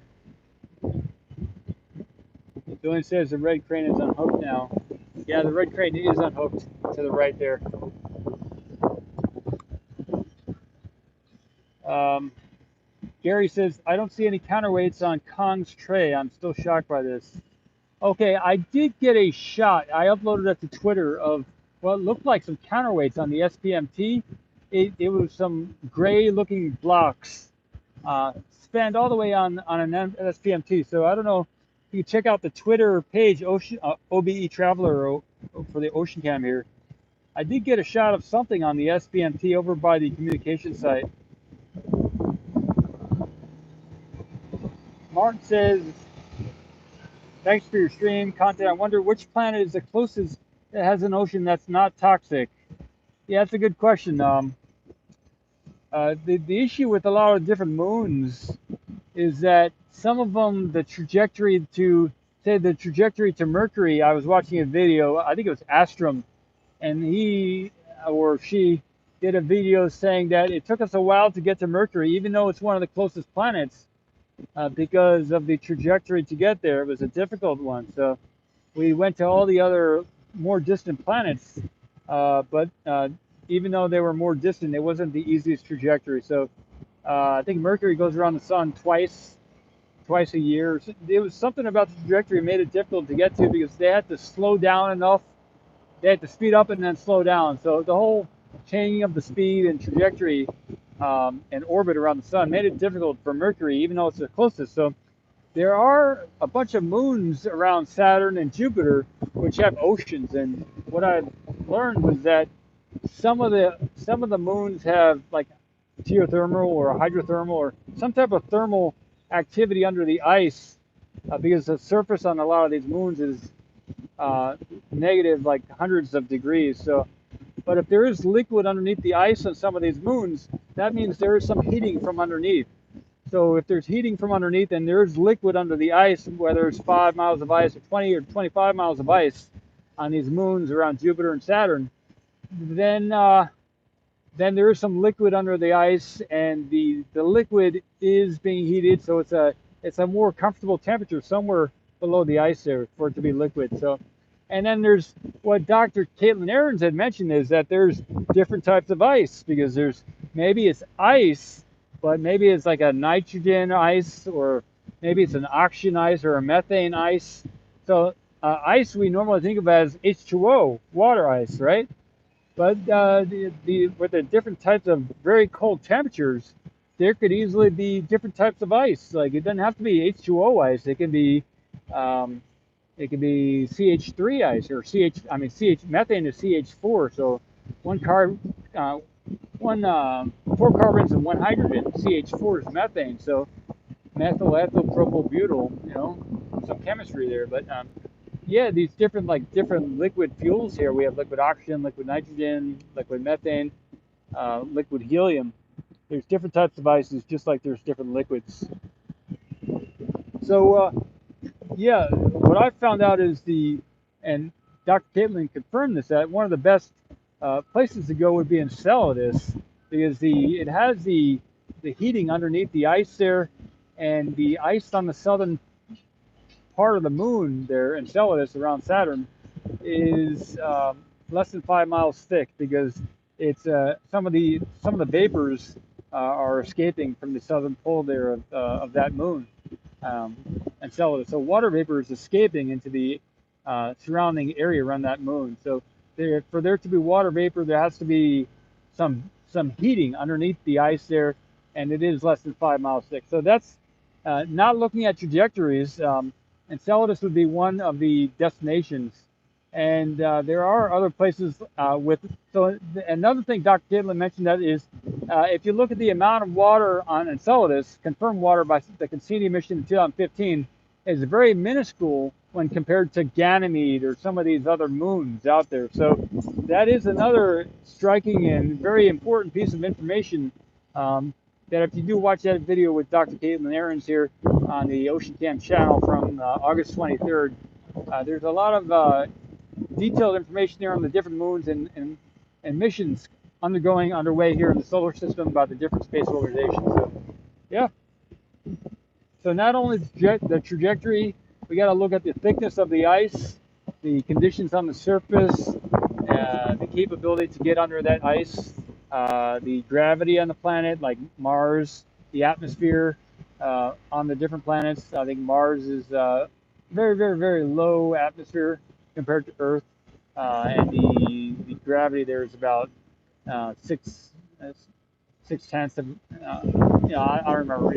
It's like almost half of the gravity of the Earth. So I could be totally wrong on the gravity for Mars, but I was remembering that it was much less than Earth's gravity. So there are different factors. You got to look at the temperature of the range, the thickness of the ice, if you're doing an ocean cam mission, the thickness of the ice, the location of entry point, and then the last consideration would be the trajectory there and how much fuel we would have to use to speed up to get there, how long it would take, and then how fast we would have to slow down when we get to the planet. So, but these are all things that many people are very experienced with, and it's just a numbers game, and it's also a motivation game. We have to, if we're motivated to do something, we can accomplish whatever it is we set our minds to.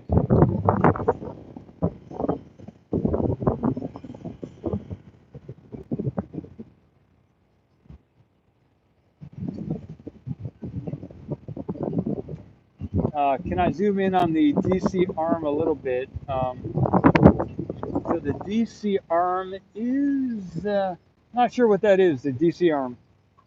I'm looking at the chat now.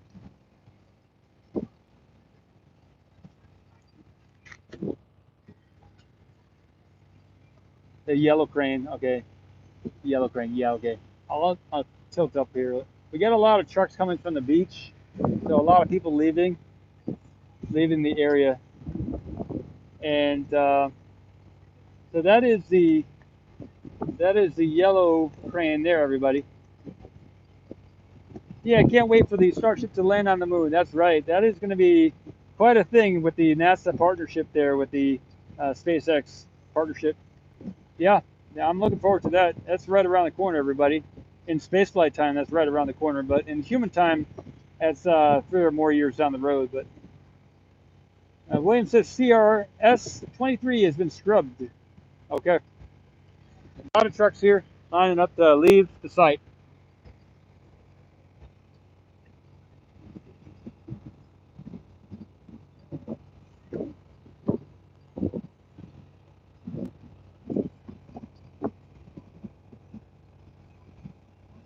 Yeah, I'll zoom in. There's a bunch of trucks here, so I was trying to give them a little bit of privacy too, but I will zoom in. Thanks for getting me back on track here. Thank you.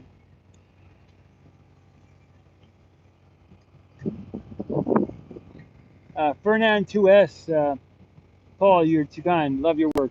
Thanks, Fernand. Awesome. Appreciate the support and the kind words. Thanks.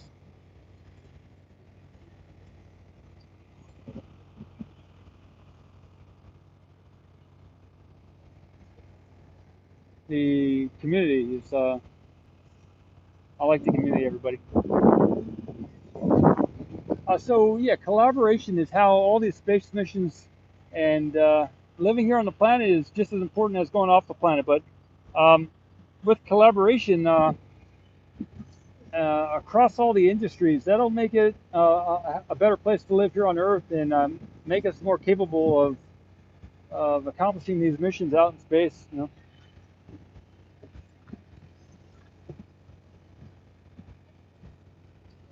so community is important.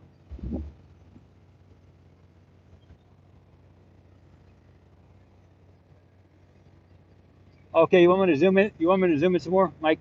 Okay, is that good?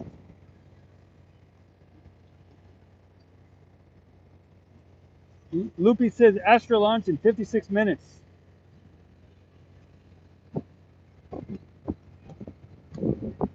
Thanks, Hunger.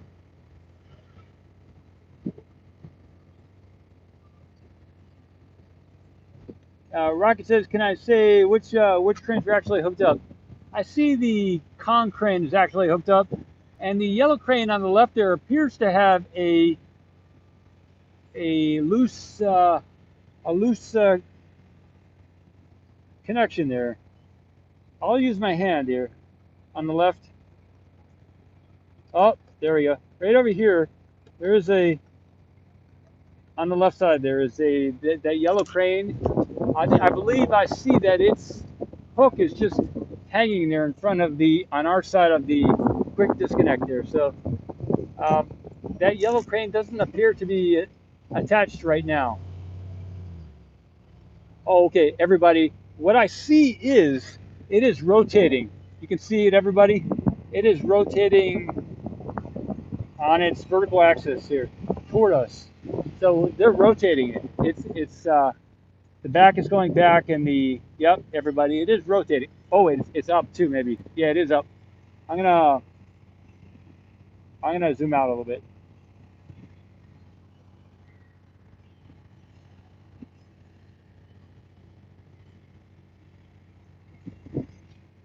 I'm gonna do.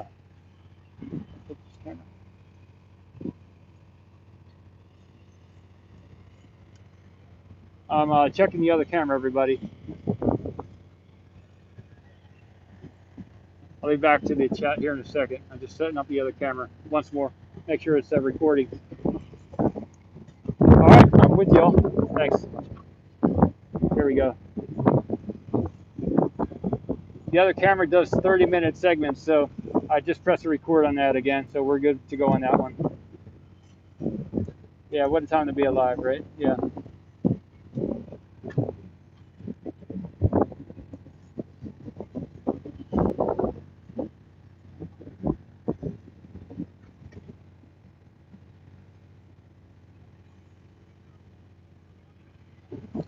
Sorry. Yeah, it is off the ground, everybody.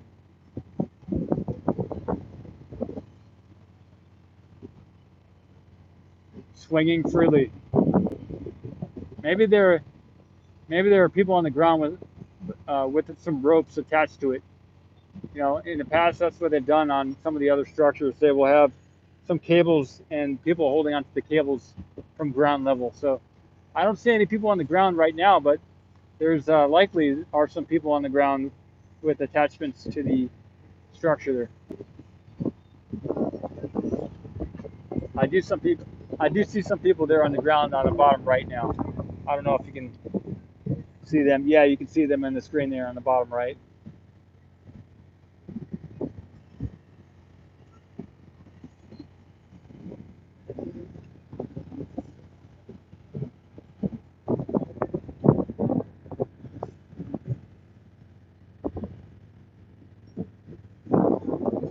Hermione, the dragon. Sebastian, thanks.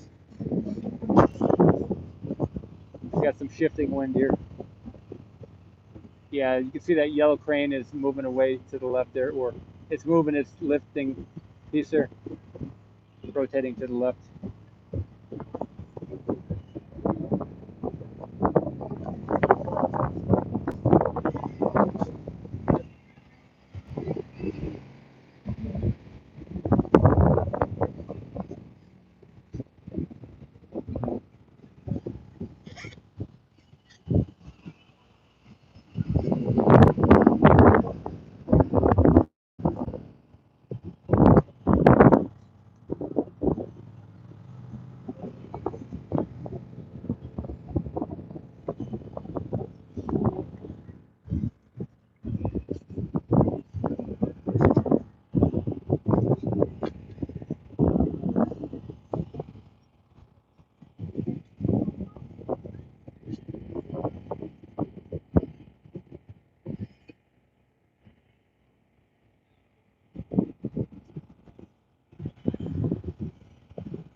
Wow, it's going up, everybody. It's lifting right now. Kong is lifting it up. I have to raise up the tilt it up or something, or zoom out. One of the two. It's happening.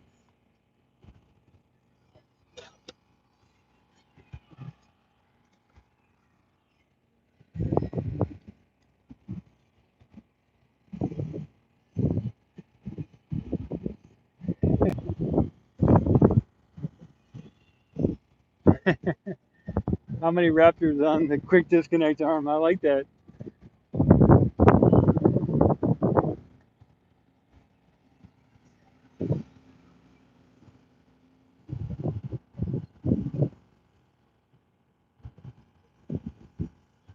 All right.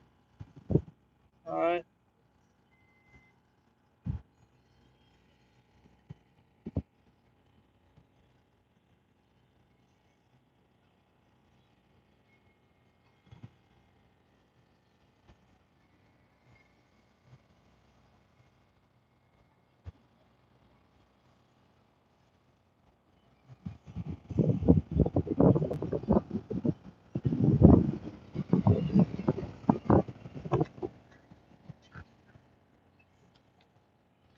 What a shot. What a shot.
Thanks, Jenna. Jen says she tweeted the live stream, so if any of you would like to do that, that would definitely help out to let other people know this is another place you can watch live streams from here at the SpaceX launch site. I do a lot of live streams, mostly every day, to show what's going on. Super fun, Alex. Hi.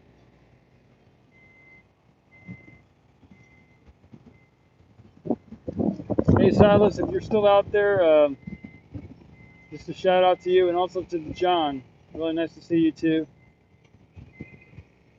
when you were here.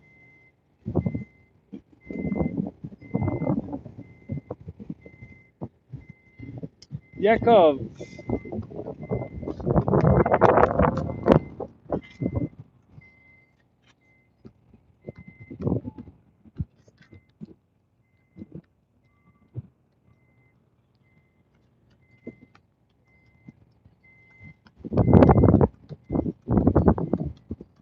You'd like to see the easy runner? Would like to see the rigging for the lift here?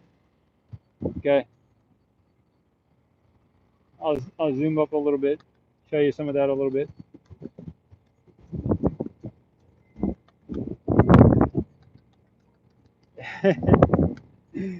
And Barry, that's funny.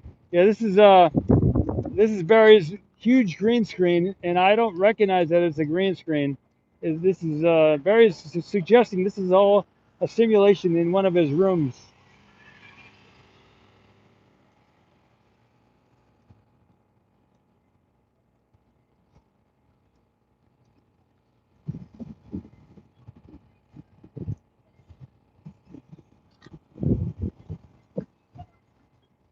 I can.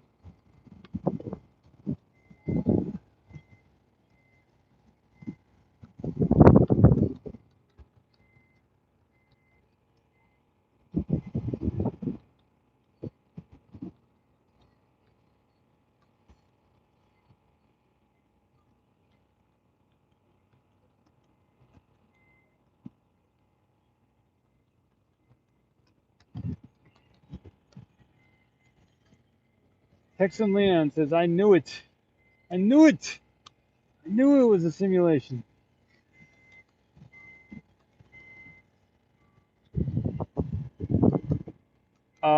Mark, I'm not able to do a lot of different things here with this camera. This is but with other cameras I can do other stuff like that. I like the new road. It's still. Brian asked, how am I liking the new road? So they did put some new paving down here on the road here. Until recently, it was just a dirt road with a lot of big rocks they put in over the last 3 or 4 months. But they did pave it now for the first time since March. I I got here in March, and I haven't seen they've been wanting to pave the road for a long time. They did take up the road that was there initially, previously, and they put a lot of big stone in the ground here. All down the road here, all the way to the left is they dug up all the dirt out and they put in a lot of big, like several feet of rocks, maybe 4 to 5 feet of rocks, big stone. And they compacted it. They put a couple layers of fabric on top of that, and then about a foot or more of caliche. And then just yesterday and maybe the day before, they started paving it and they finished it off this morning.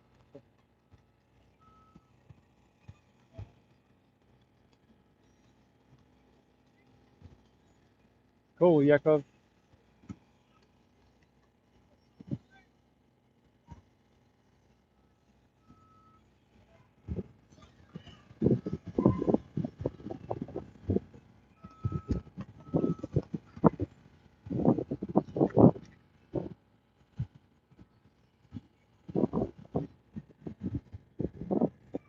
Bob.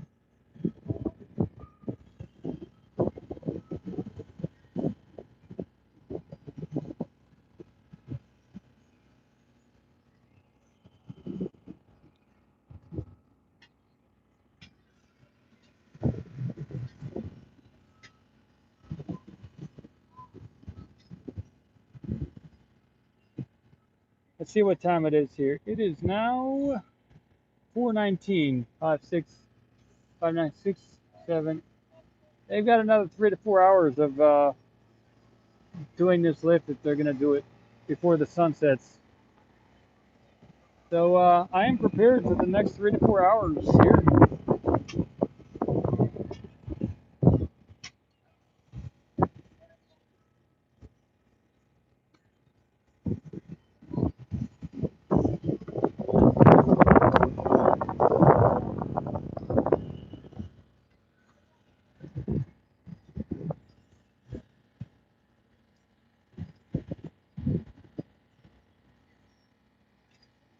Okay, I see a bunch of people in front of the area there. You can see them by that white piping in the center.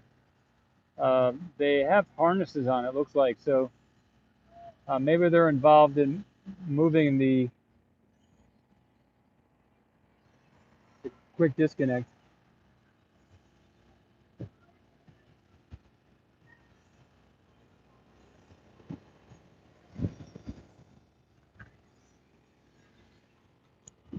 I'll keep an eye on them. If I see them do something or go somewhere else, I'll take note of it.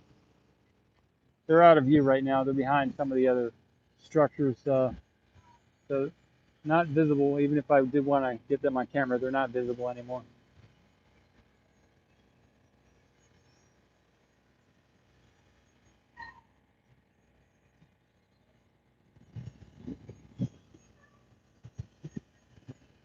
So it is a Saturday afternoon. You gotta remember that this is Saturday, and they do work hard even on the weekends here. But I'll zoom out a little bit and give a little shot of the other activity going on the site here. Of course, yeah, so there's much less vehicles here on site. They have parked a lot of cars over by the new parking lot with Bert and Ernie and maybe further down the road. But it seems like there's much less vehicles now. Maybe they closed out maybe they had a bunch of people stay home today because they were paving the road and uh, it would have been really tight parking here since they blocked off most of the road here for the parking when they paved it, they didn't want a lot of trucks coming in and out. So there's I guess at least 50% or 60% less people here right now than on a usual Saturday. So this site would be hopping with twice the amount of people if they didn't pave the road today. Is my what I'm suspecting here.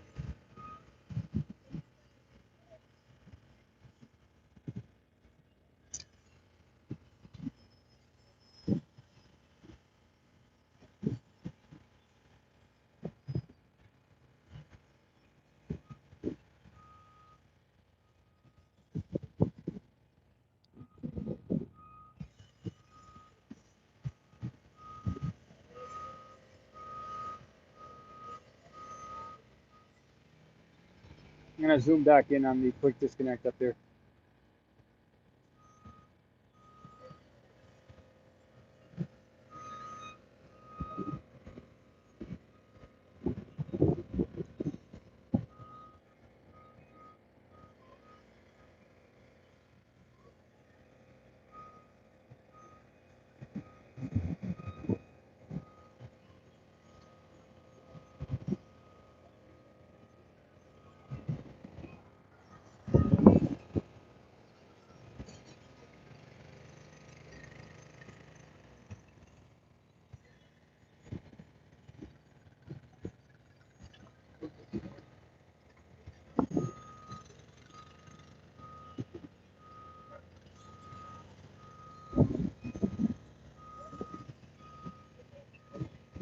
Sorry, I hit the camera.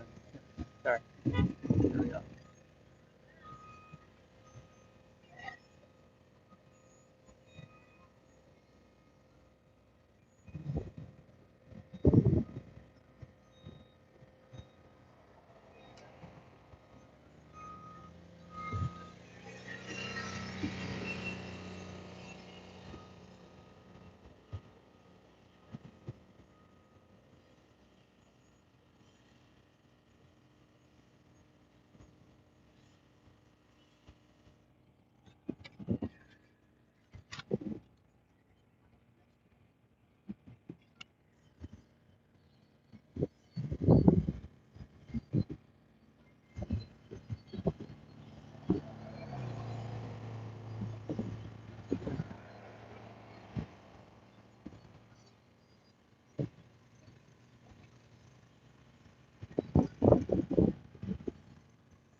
Yeah, the James, the big crane is holding the quick disconnect up. It's the referred to as the con crane. The big red crane is holding it up.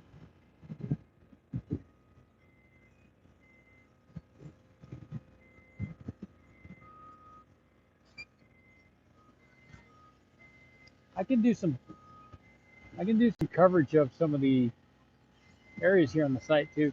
I can zoom around and stuff.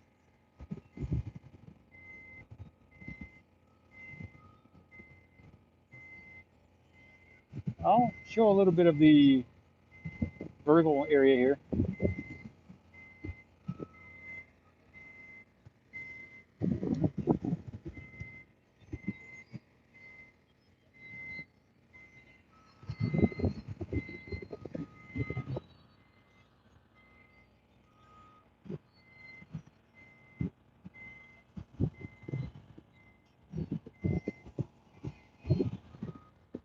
I'm gonna use my other hand to do this.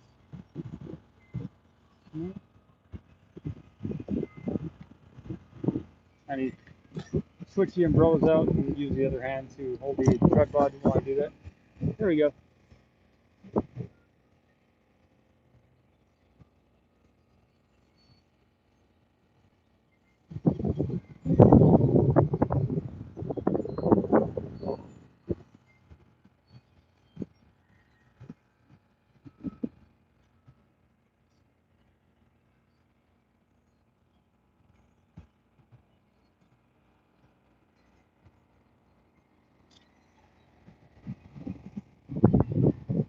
Thank you. Martin. Catman. 977. To the left here, we have TSC tanks. And there's a crowd of people there to the left. I'm not going to get them in the shot, but there are a number of people out here to the left. At least 13 or so people. I'm going to pan to the right again. But there's a good crowd here watching also. Sorry.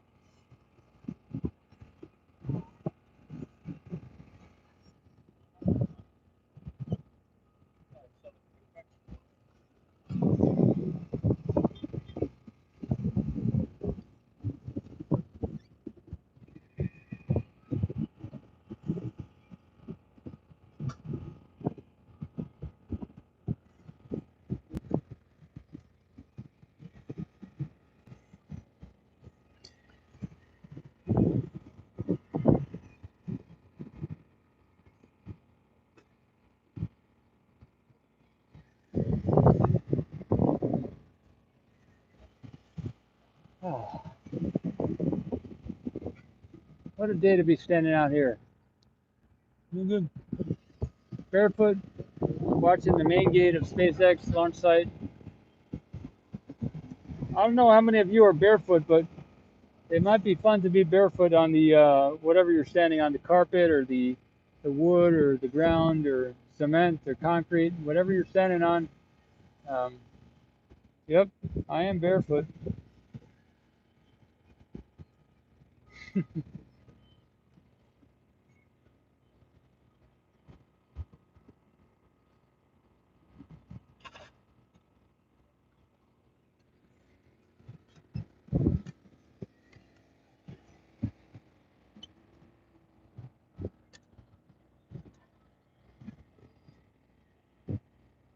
Dave, barefoot all day, sand and heat.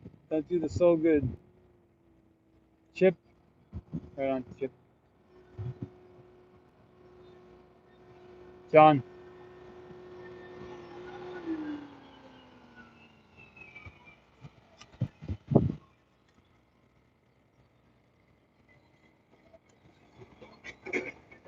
An intervalometer. Thanks.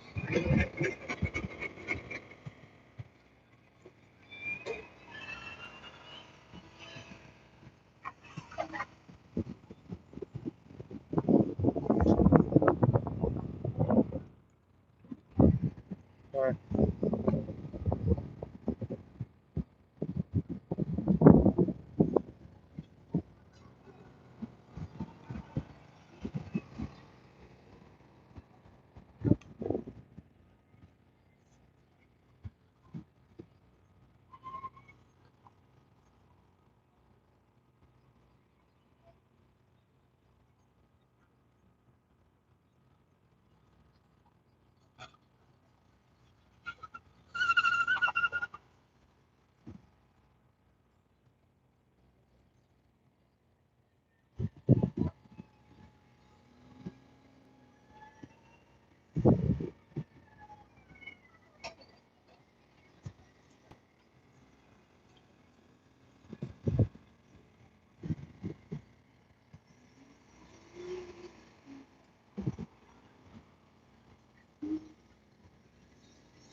Yeah, I'm not sure if this is it for today or not.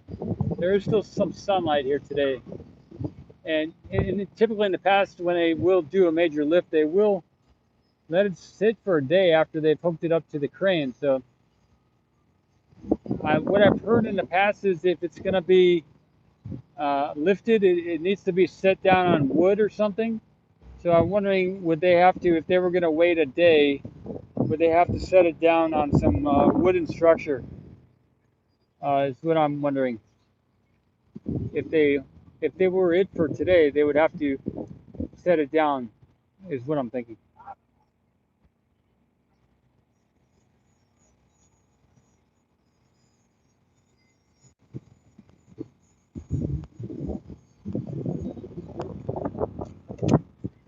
All right, wind shifting here.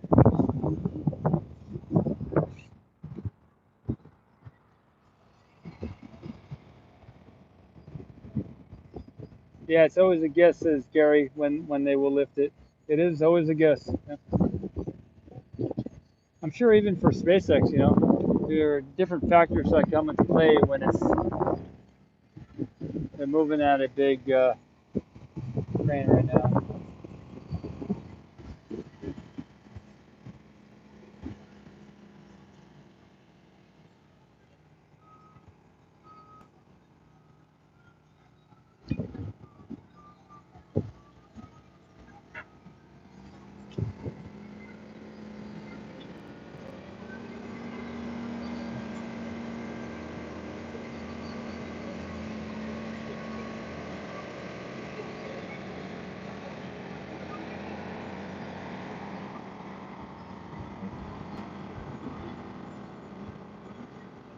Hey, Tuscany, Giovanni.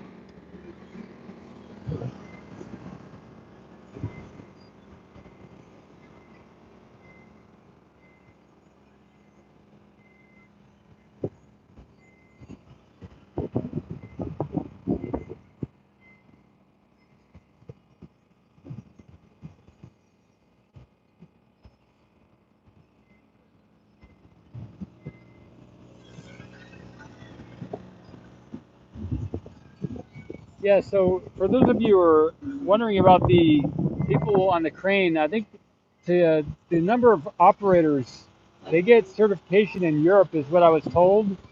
At least for the Buckner crane, I heard, and probably for this crane too, there is a certification out of for the crane operator out of Europe. So to get individuals and able to use the crane is quite a task, and I don't believe there are many around who are rated, or I'm not sure what it's called, but trained to be operating that crane there.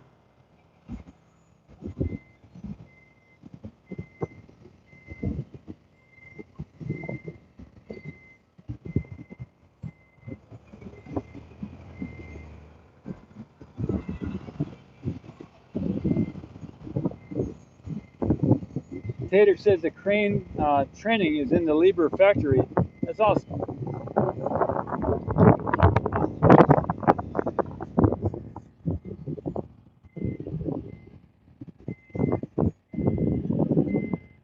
Sorry, trying to accommodate the wind here. Austria and Germany only. Thanks, Andy.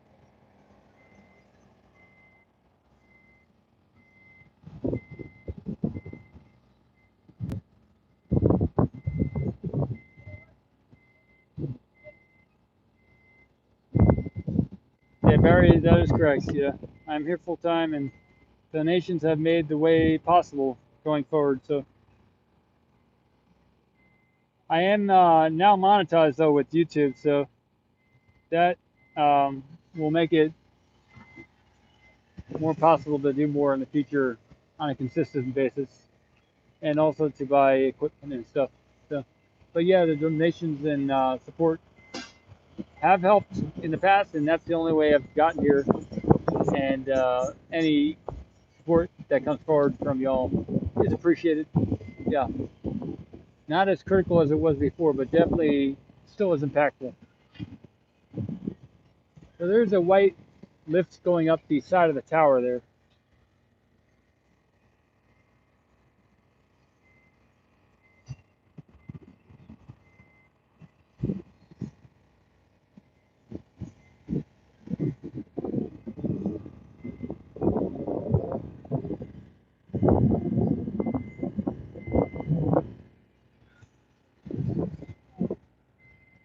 the biggest impact, or just the biggest an impact as direct money contribution, is knowledge about space partnership opportunities and other people who might have a camera.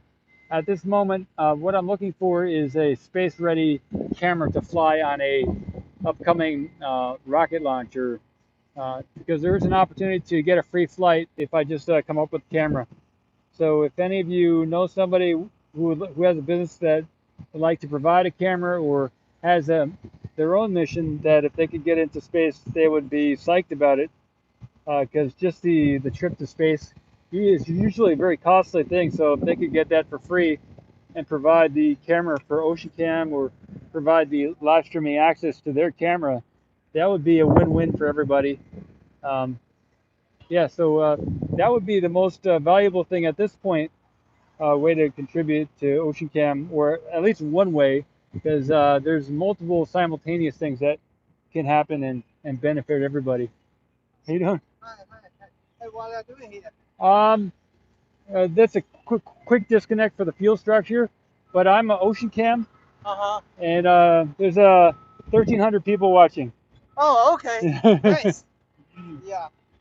Who are Oh, you? so I'm just to travel here, Okay. just stop by. Okay. Yeah. Everybody, there's somebody here. Okay. If you want to chat, you can chat into the mic. Yeah, it's okay, but it's okay. It's all Okay, right. It's okay. all right. Do you want to say your name or who you are? Oh, yeah. That's Milton from Houston. Okay. Yeah. So glad to see you guys here. All right, everybody. Milton from Houston is here, taking some video.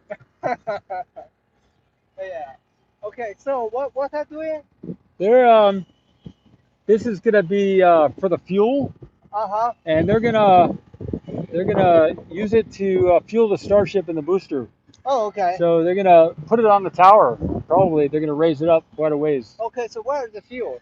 They have to bring it in, but that's the kind of the piping is gonna connect to that structure. Oh, okay. Uh-huh. Okay. Nice. Yeah. Okay. Thank you. Yeah. 这就是给那个插电加油的操作，但是不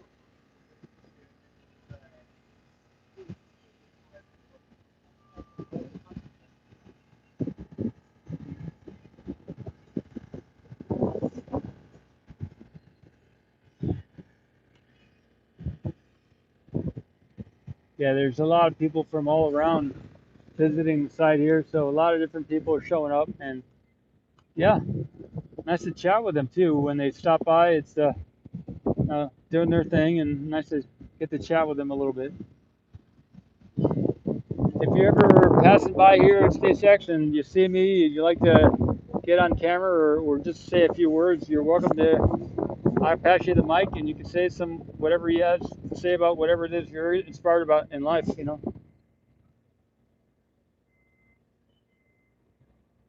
Because it's the personal stories. Everybody's story is what brings the.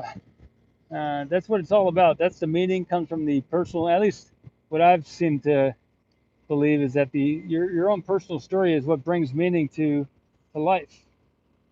So everybody has a story, and yeah, it's all important.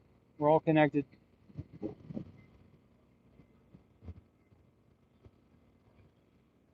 Do I see any work on the catch mechanism? So I don't see anybody currently at the catch mechanism. I see one person. No, two people.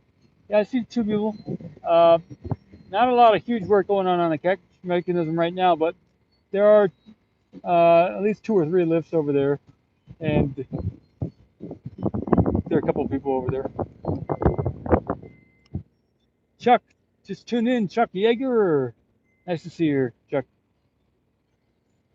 Yeah, so we haven't seen any rotation or any lifting of the quick disconnect here for maybe 20 minutes.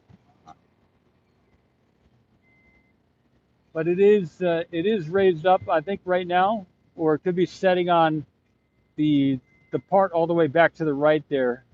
It could be setting down, but it could be lifted right now. I haven't seen it twist or on the vertical axis for a while. So it's been seemingly motionless for a little bit. But there is a lift now on top of the tower there. You can see on the left there is a white lift there on the left, and that is potentially where they're going to be um, raising this quick disconnect to, all the way up there where that scaffolding is, that where that lift is, all the way up there. So maybe they're doing the preparations right now for before they lift it, just to make sure everything's good before they lift it. That could be what's going on right now. I'm not sure. That would be understandable if that's what they were doing. That is quite a tall lift, though, everybody. That is a couple 100 feet there. So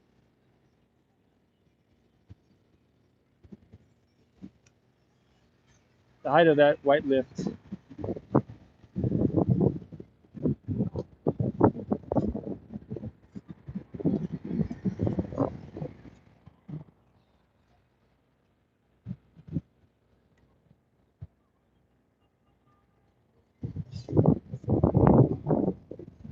We got the wind shifting around a little bit right now. Coming from the southeast right now.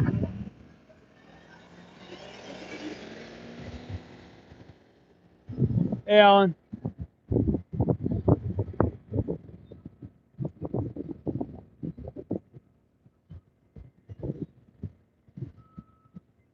The Dragon Station. So those of you who are watching now but can't see the chat, there's 1,300 people on live stream right now. So and there's several people here in the chat. So if you hear me talking but you can't see anything, or you're watching later and for some reason you can't see the chat on the side, you can there's a possibility that you can click to open the chat to see what I'm seeing on my side, or maybe you can just know that there is a chat going on here, and there's close to 1,300 people on now. So that's what I'm referring to, and that's where I'm saying hello to. So there is that yellow crane there in the center. To the left of the big con crane is this other crane that seems to be lifting up a little bit since the last time I looked at it. So I wonder if they're going to lift that all the way and use that for this lift in some fashion. Kevin?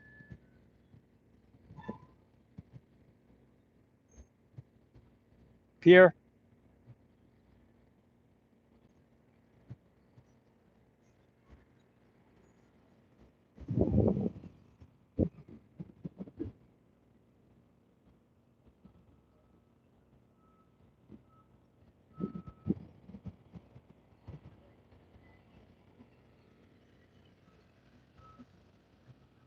Okay, I'm looking at the yellow crane to see if it's moving, or if there's any motion there.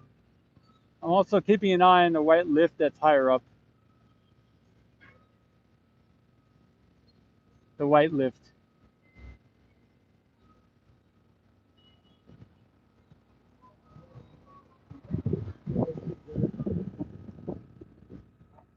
We are 145 minutes into the stream here, so an hour and 25 minutes, 2 hours and 25 minutes, everybody, into the stream. So for those of you who've meditated before, a good meditation is about 2 hours. So we've had a good meditation here together. And if you're just stopping into the stream now, it's there's plenty of time here for you to begin your 1 or 2 hour meditation also. Watching this, focusing and looking at the screen. I've been focusing and looking at the screen for about, and the sites here, and chatting with y'all for a couple hours now. So Pierre, that's cool. Thanks. Okay, Pierre, I got you. I got you. English is not my first language. I got it. Thank you for saying that. Yeah.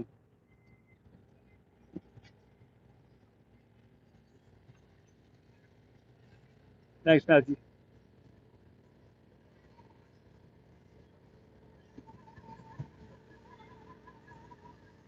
we have a, I will zoom out. So get ready. We're zooming out. We have a SPMT on the scene. Cruising by. We got a SPMT leaving the launch site. Wonder where he's going to go.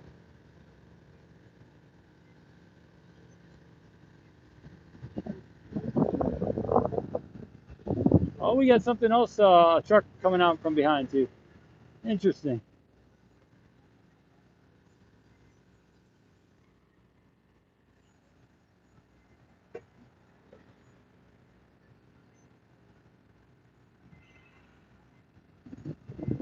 We got quite a show of equipment and personnel here, everybody.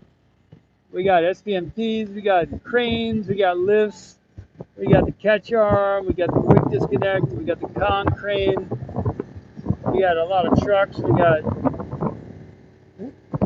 SPMTs.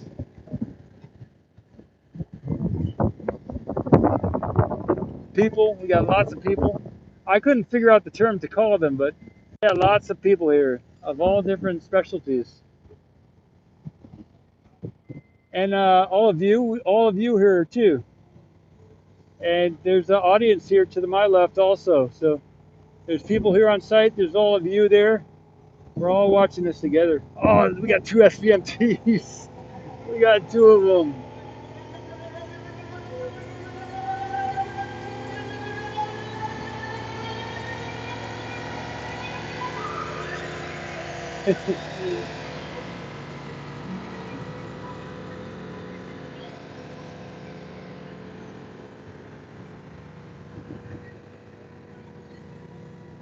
They were probably used to move, at least one of those is probably used to move the quick disconnect. So maybe they have two. I don't know, but at least one, right? They needed at least one.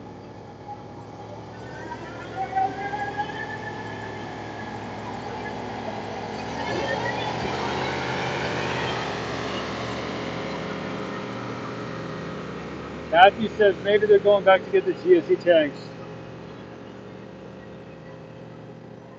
Stuart says they were the ones that moved the quick disconnect arms. Cool, cool.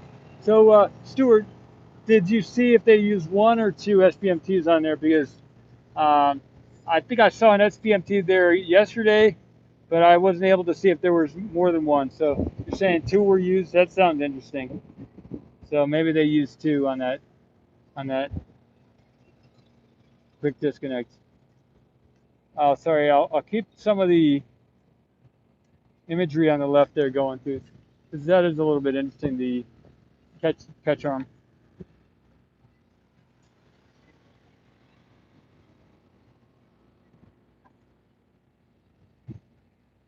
Kevin says we built the disconnect arms. Awesome. That sounds awesome. Yeah, they did. They did. Maybe you're with them, Kevin. That's awesome. There is a general amount of wind here.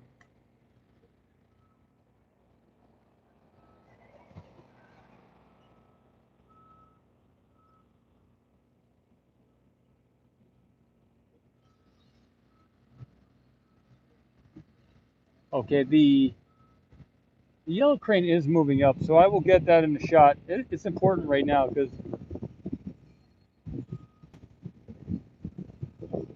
there it is. I get it.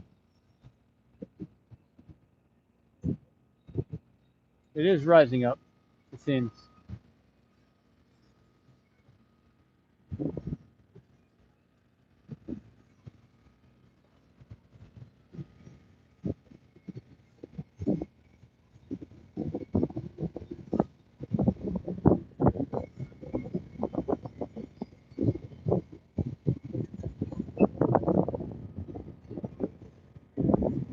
Maybe I'll have to switch out my umbrellas.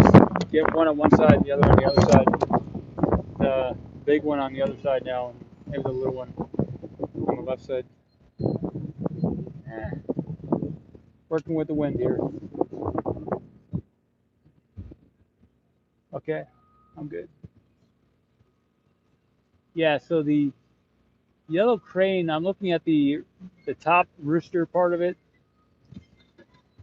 It is moving a little bit. To the left, actually.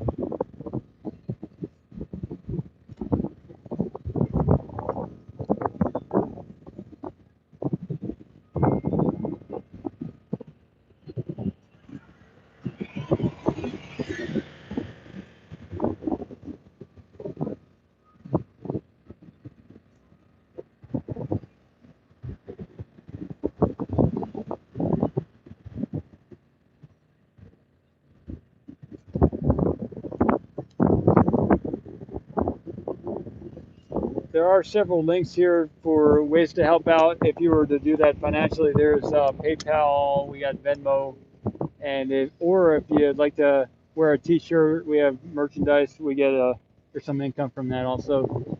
Uh, this is the only time I'll have said it during the stream. So yeah, we got different ways to support the show, whether it's being a Patreon member, where you can follow along, and or a YouTube membership with super stickers and many options, many options. So thanks for considering it or doing it if you've ever done it. I appreciate it. Thank you.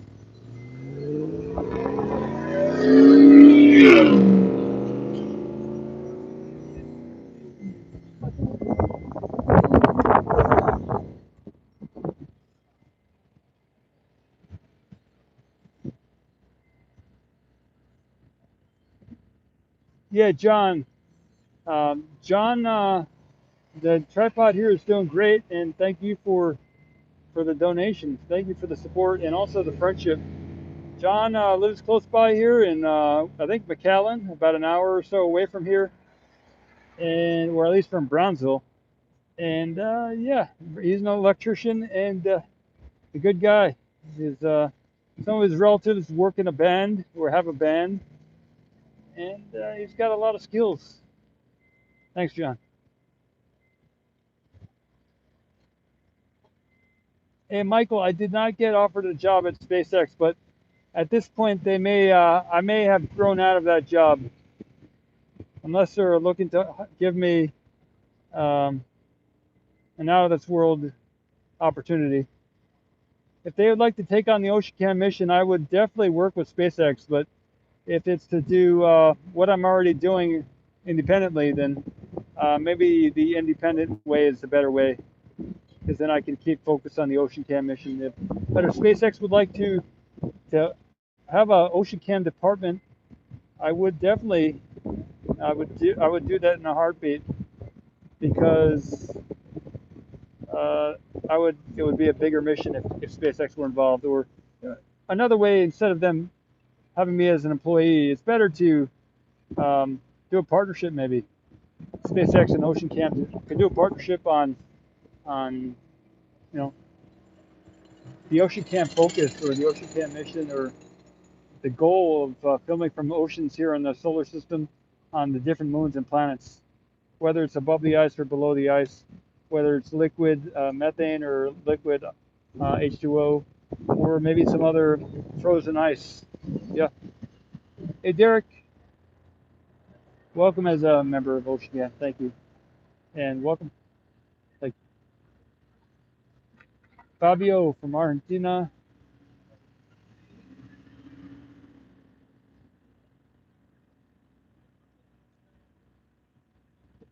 We are looking at Mobile Donor Shop. We are looking at the tower on the left, the orbital launch tower.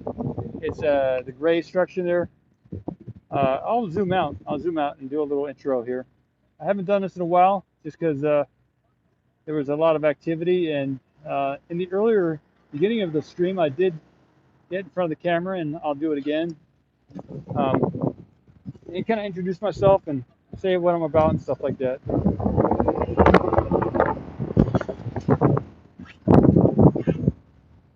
Yeah, hey, my name is S Mamakos. I'm also known as OceanCam, and I'm holding these umbrellas. One on the left to keep the sunlight off the phone so it doesn't overheat, and the other one is to keep the wind off the mic on the headset. So I have a big umbrella here to keep the wind off the mic on the headset, and we're looking at to the right here. We got the tower, and then let me see. I'll lower the yellow umbrella here. We're looking at the the great tower there on the left, that's the overall launch tower. Looking at the big red con crane, it's the biggest crane here on site. And we're looking at the quick disconnect structure, which is being, it's attached to the big crane over there. So that is going to be hooking up to the fuel structure. And if you look at some of the close-up views, shots that many of these photographers have gotten, you can see it has a lot of piping structure on it. So it's a very complicated and well put together piece of structure there. That's going to be attached to the tower up there, maybe up by that white lift up at the midway or just above the midway point up there on the tower. So, and then we see the yellow crane there on the left, and we see the white lift, and there's also a structure over here. It's the on the left is the catch arm. It's going to be attached also to the tower up there. So we got a bunch of structures here, and my name is Paul, and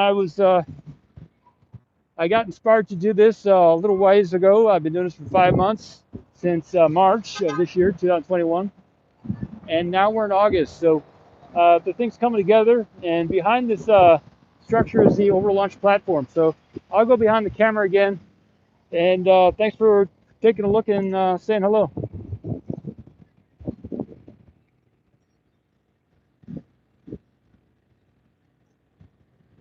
Yeah, so there's the overall launch platform back there too, which I haven't.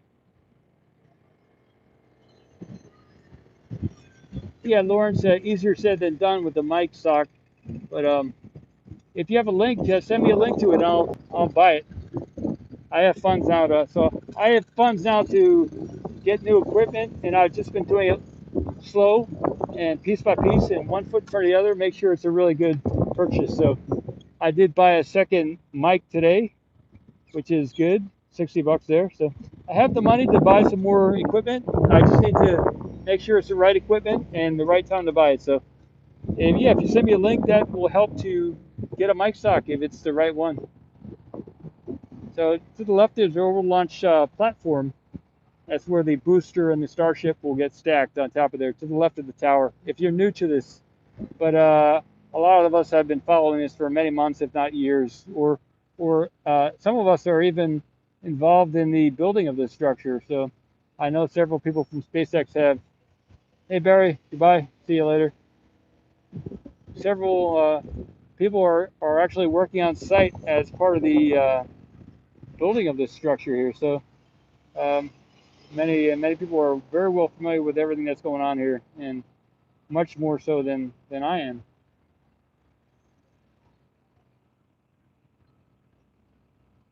Hey Mark, send me a link to the shield there.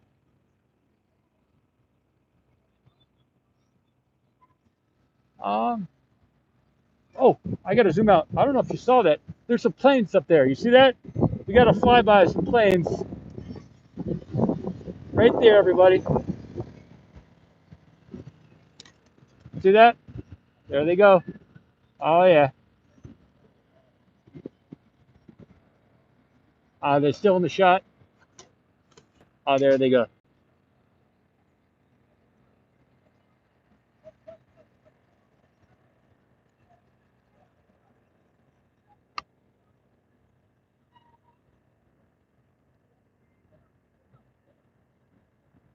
Sorry, everybody. That's the umbrella hitting the camera there. Well, we got some probably Air Force jets flying by. Probably training route. I gotta get this umbrella down. I gotta zoom out too. Here we go. Just a minute. There we go. Got them.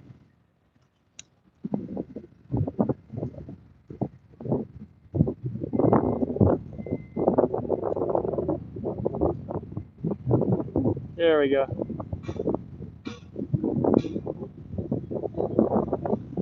4 F-15s, could be.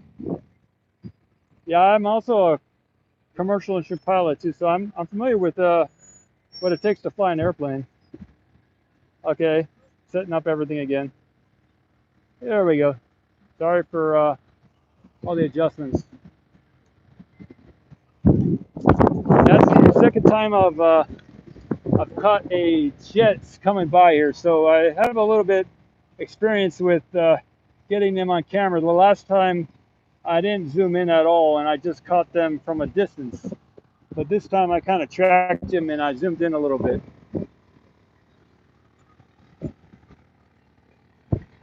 They're coming back? We'll see. We'll see if they're coming back.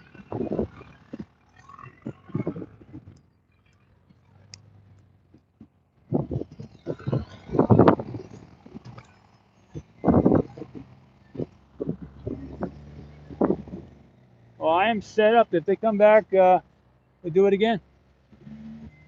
I might take the phone off the tripod next time so I'm not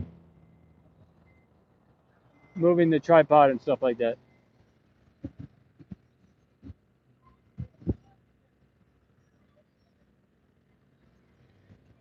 I apologize for the rapid changing of the angles there. They flew southwest actually. They flew west southwest. So they went back to the direction they came from.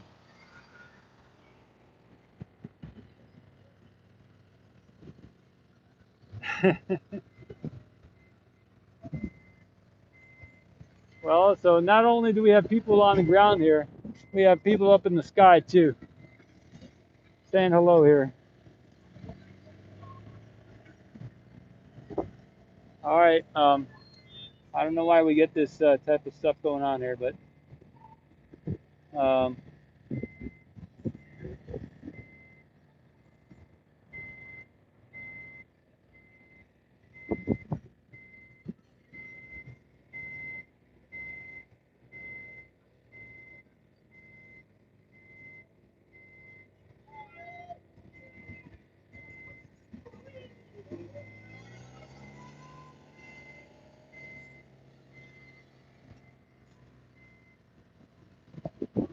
all right. The yellow. Oh, here they come again, everybody. They're here again.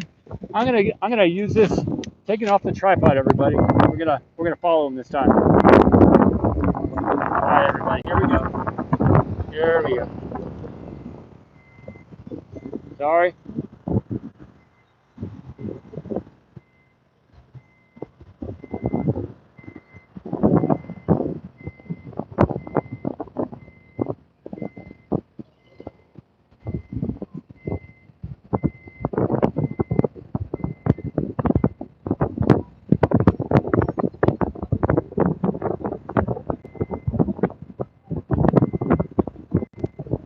They're going north towards South Padre Island this time. I can't see them. The sun's in my sun's obscuring the where they are, but I'm in the general direction right now. Arrow Albatross. Oh, there they are.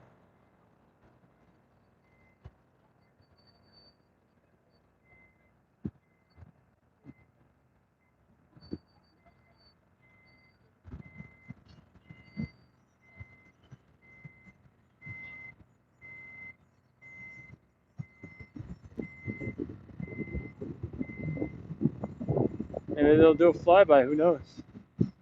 Let me zoom out. I'm kind of lost them.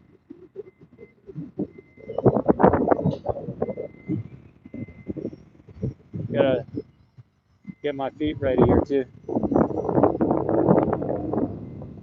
And you're hearing more sound because I'm not holding the umbrella right now.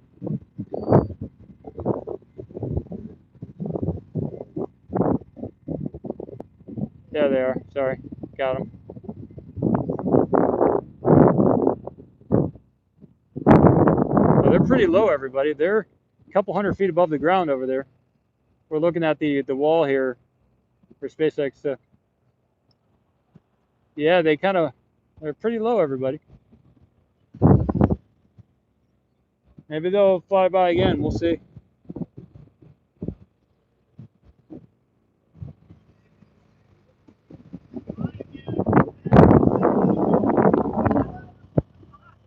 And again, we got some wind because I'm not blocking the wind on the camera. I can put it on mute, but I think some of you like to hear the sound more than not hear the sound. So RGB, right? RGB flying around. That's funny. All right, I'll put it back on the tripod. If they show up again, we will go for another ride here.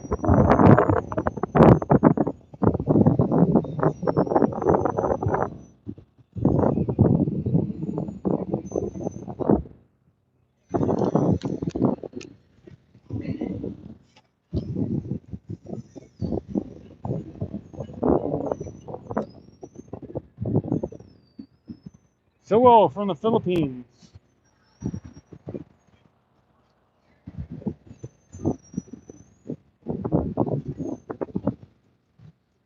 I'm hearing what might be jets. I'm not sure if they're here now or not. What I do see is the yellow crane is continuous. It is continuing to rise up, so that is noteworthy. And I will adjust the tripod for that purpose of getting that in the shot here.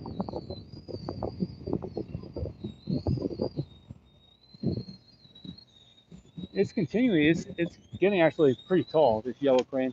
Oh, it is. Look at how tall that is right there. This yellow crane. It's getting. That is very nice.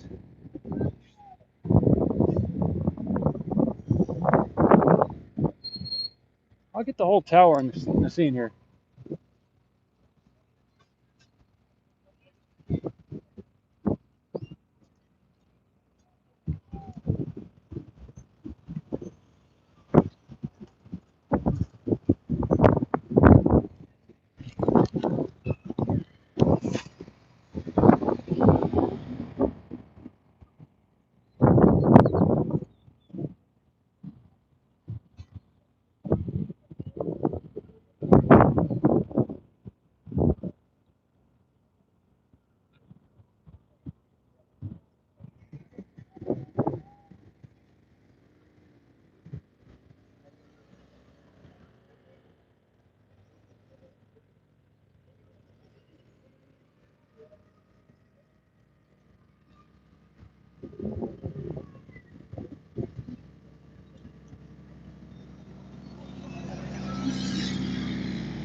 You see airplanes on the left?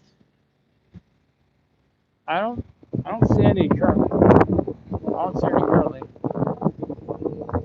Sorry for that.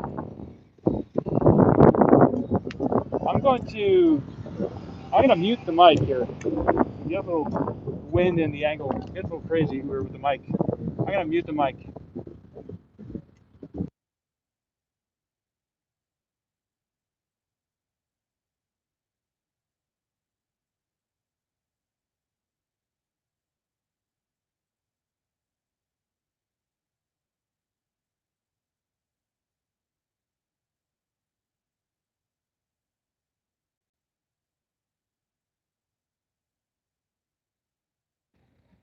Okay, you want it unmuted? Yeah, so look at that. Look how fast that's moving, everybody.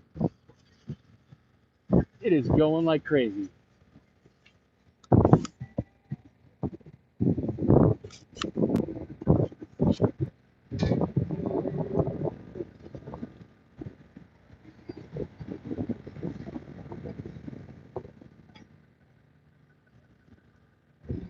Holy smokes, huh? Yeah, oh, look at that. Jets are right there, everybody. 4 of them. Look at that. Oh, my God. Oh, yeah.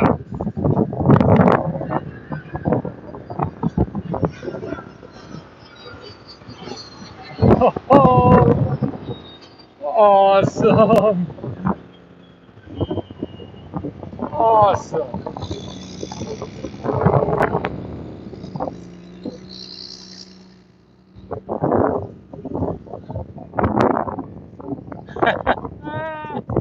Sorry, everybody. That was awesome. All right, just to help the zoom there, I put my hand in the screen.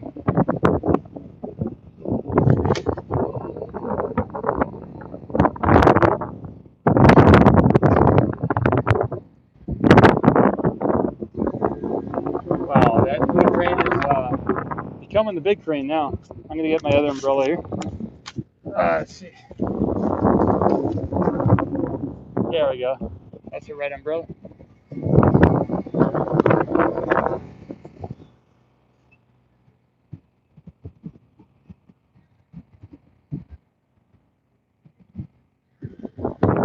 All right, I'm gonna have to go higher with the view here because It is requiring a higher view.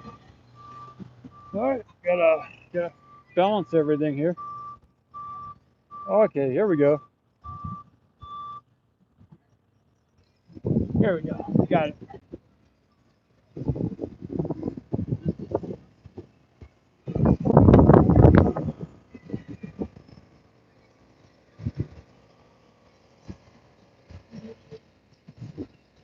Are there people on the tower ready to read the script instructor?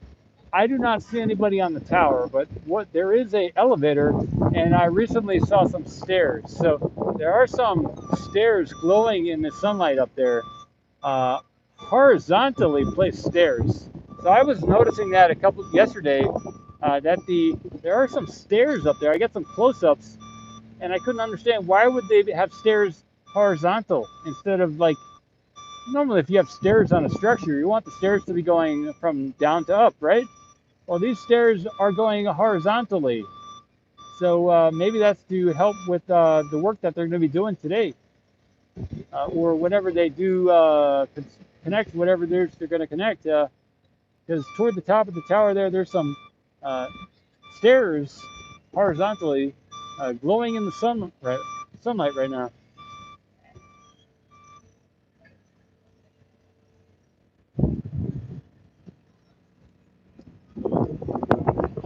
I think this that second flyby just now was a betterly.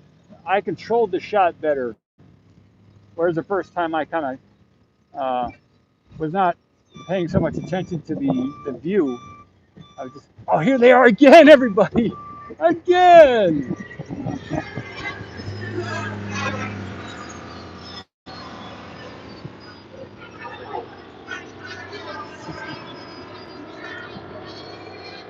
All right, all right, all right, all right, all right, all right, all right. There goes the umbrella, everybody. Oh my God! So they're going to be doing this for a while, maybe. Who knows? I'm going to have to go get the umbrella now. I'm going to lower the shot here. That was worth the sacrifice of the umbrella, though, for sure.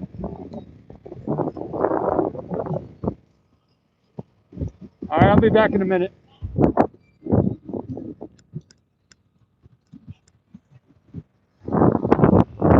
All right, I have the umbrella.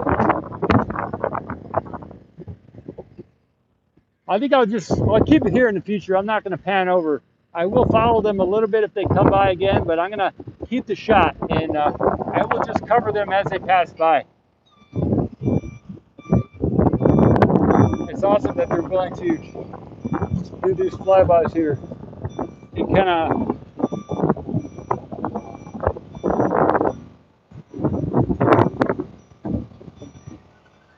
share the love, you know.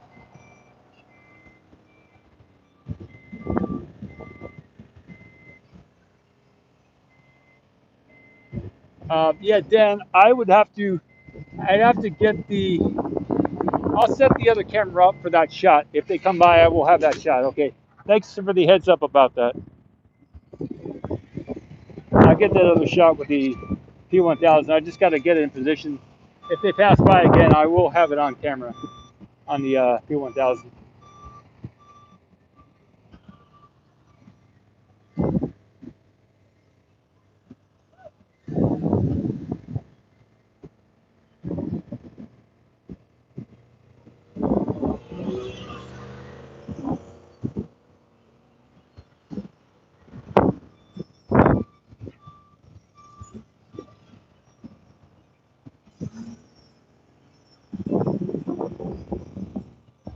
Yeah, I've got it in.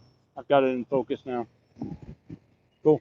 If they do it again, I got it all lined up with the other camera.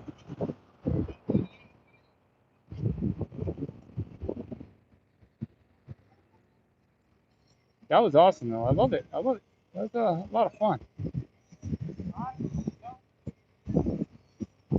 Maybe not sure if the lift's gonna happen today, but they are ready for something.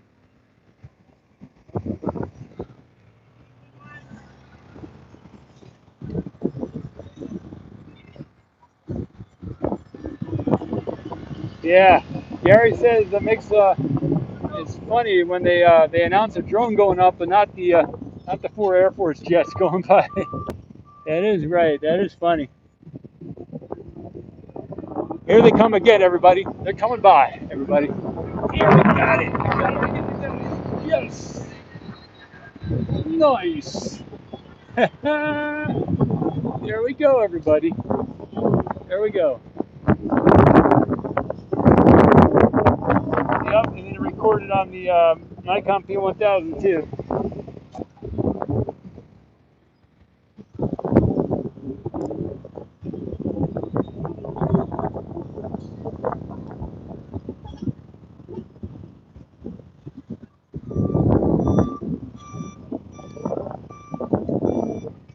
Yeah, they're chasing the. That's awesome.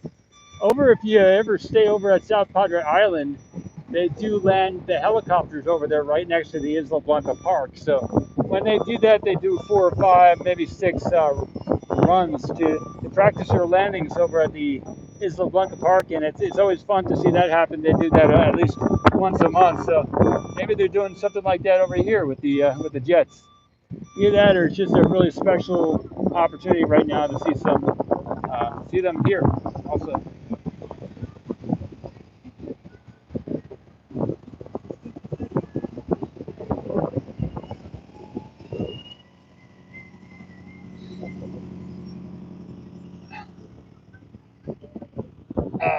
Let's see what's going on here in the chat.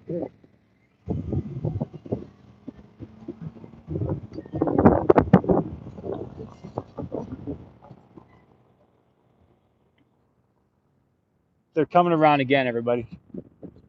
They're to the right. I'm gonna zero in on them as they come around. You can see the starship there. It should be coming around just any minute now. They're flying low.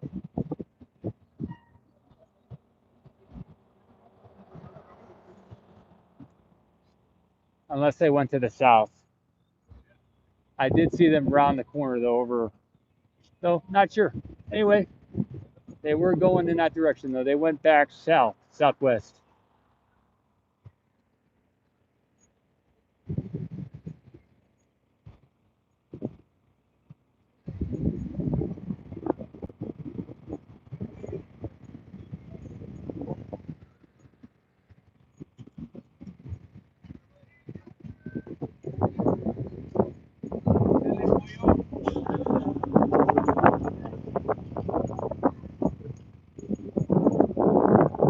Yeah, I think there is a shift change here right now because several people have been leaving. It is Saturday night too.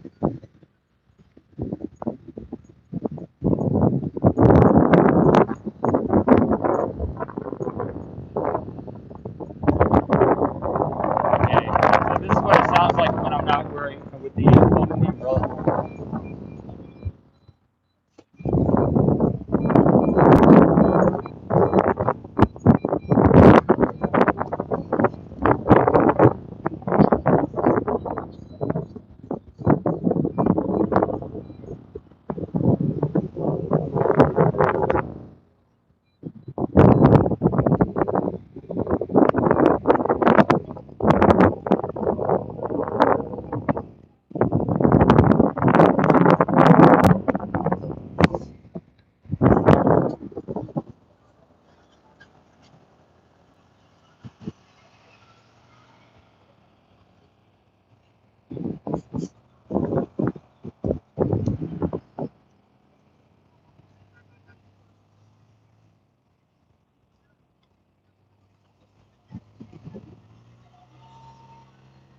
See what's going on here in the chat here.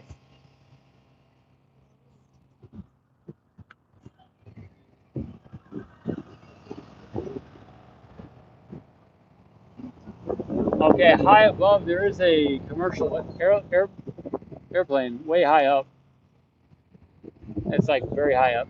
There's a plane way high up. But it's only one plane. It's like a commercial airline. So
Okay, let me turn into what's going on here. I'll take, what should I do here?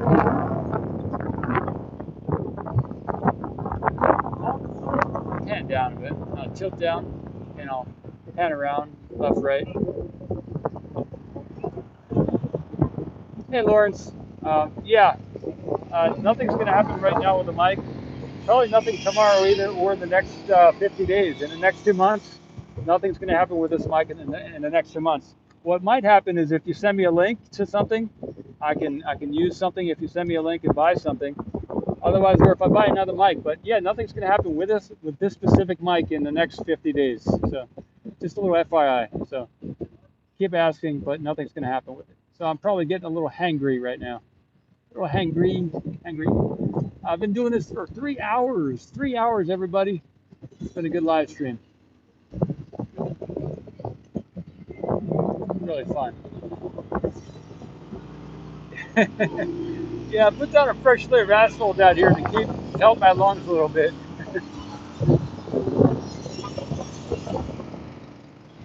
You know?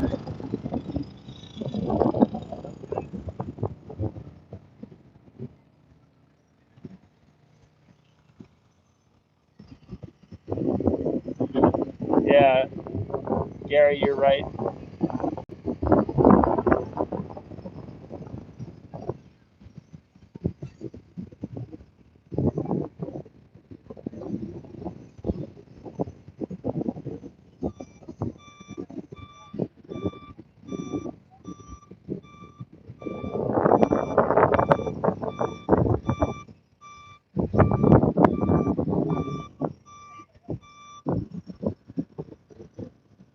All right, everybody.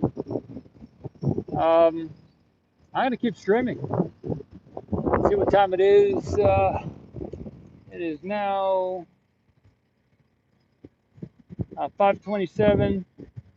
Okay, in the past, for some things like the Booster 3 over there to the right of here, they have in the past waited until 9 p.m. to do that lift. So they could easily take this into the night. But this is something that's a little bit special because they have to connect it. It's not just about disconnecting, it's about connecting. So they would have to have some skilled workers up there to work at night. So I don't think they're going to be doing anything after sunlight goes down. So they have about 2 hours left to do something here with a quick disconnect. So my guess is in the next 2 hours, they're going to do something here.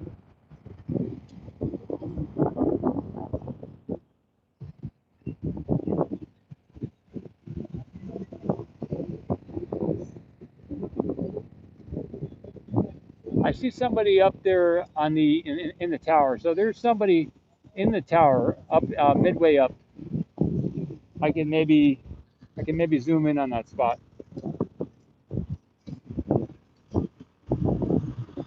Just a minute. See if I can zoom in on that spot where I see an individual up there.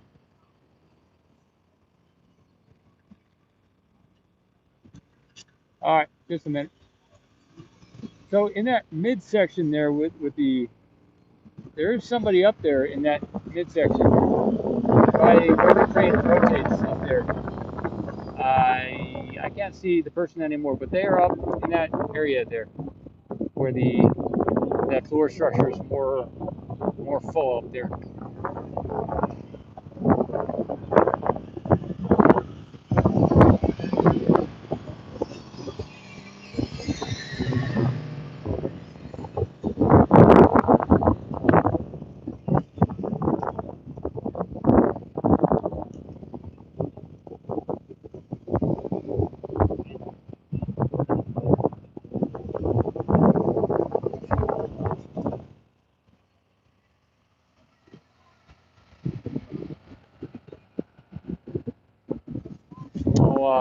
I'll raise up the camera again. I'll set it up for normal viewing of the base here, base of the structure. Zoom out, zoom out. I'm gonna reposition the tripod here. So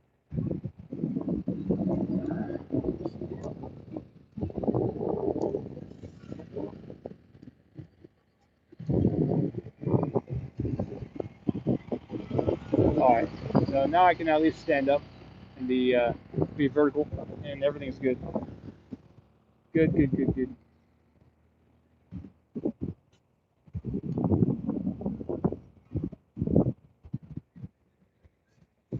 Yeah. So Vandre, it attaches probably midway up, halfway up the tower. That's everybody's question right now, Vandre. It is has not been shared with us by SpaceX their plans on the structure. There are people have created many good diagrams and how it's going to be, but until it actually happens, it's still up for grabs how it's going to actually pan out.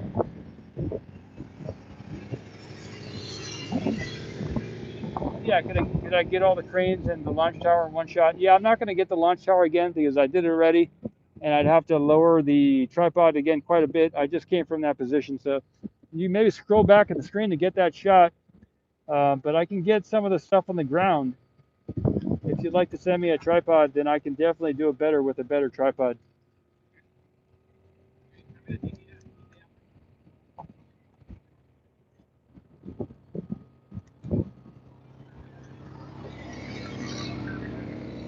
Or if you'd like to send me a better camera, like a wide lens camera, then I'd be able to do a special shot like that much easier.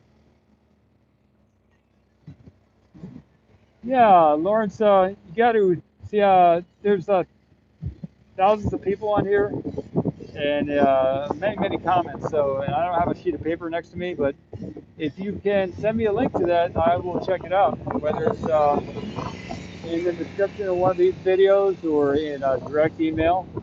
My email's in the description there. I'd appreciate that a lot if you were able to send me a link of what you're talking about and where to buy it. Thanks.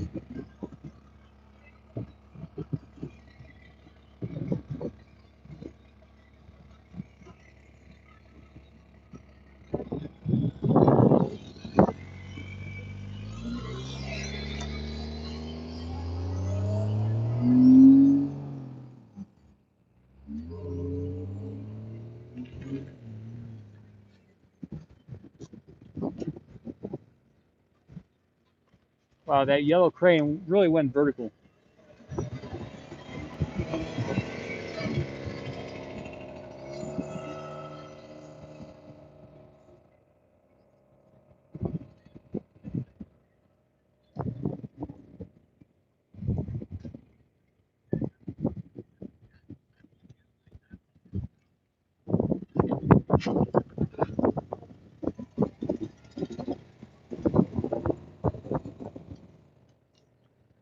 Okay, I'll get that shot. The yellow crane is midway up. It is lifting something off the side there.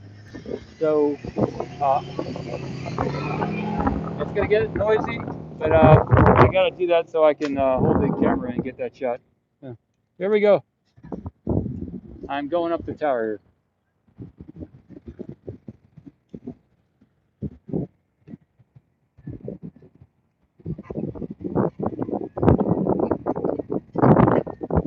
Let's see, the yellow crane is there. It is just about the top there. There we go. And I can zoom in on that spot. It is holding something there on the side.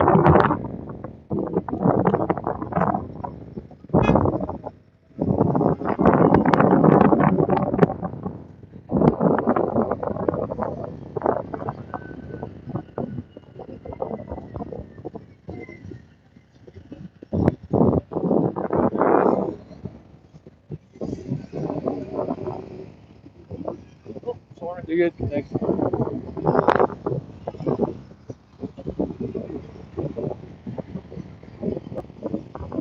little higher? Yeah, I go a little higher.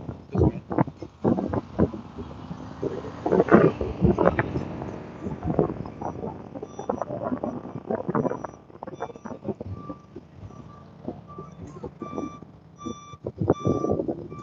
There we go. Yeah, thanks for that. Yeah, that's it. Thank you.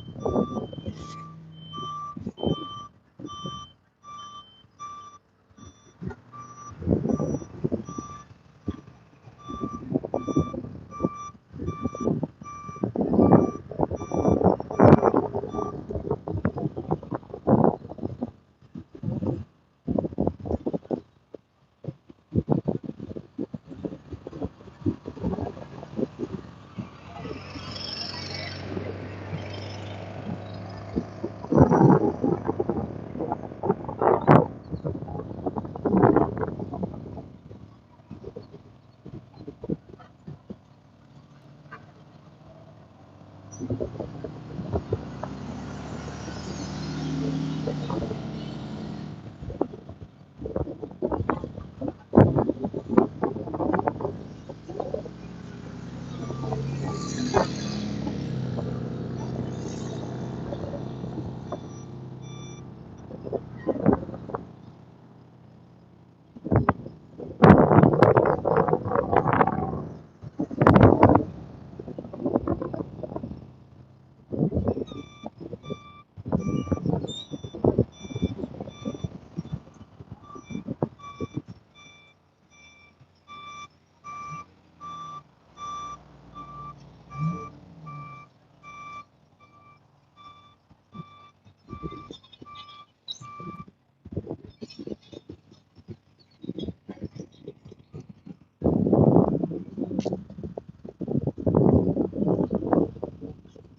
like it's going to the left there.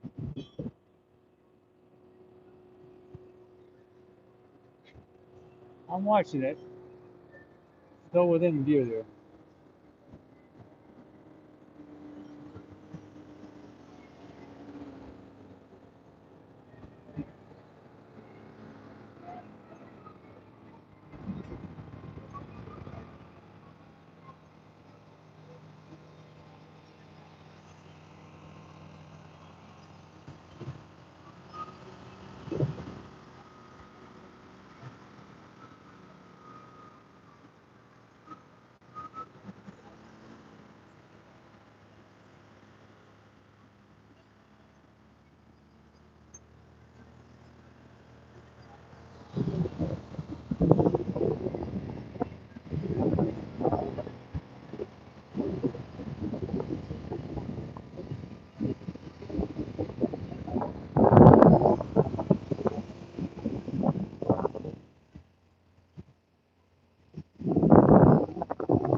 still here.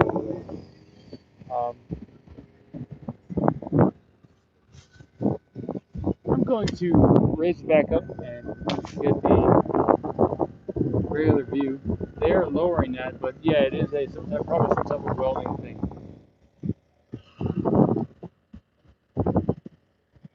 Here we go.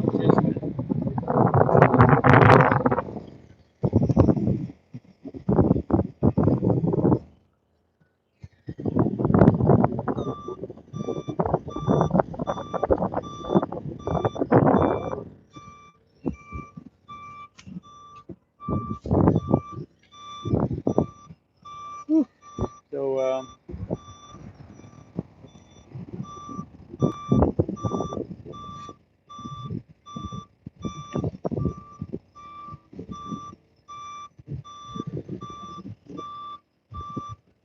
looks like things have winded down here at the launch site too.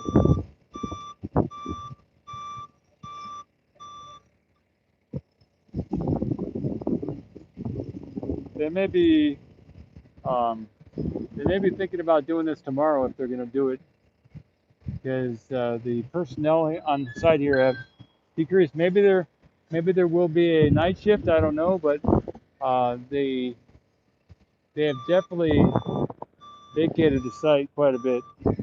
There are still a number of vehicles here, but unless there's a night shift that comes in with a lot of people, I don't see it happening this lift today.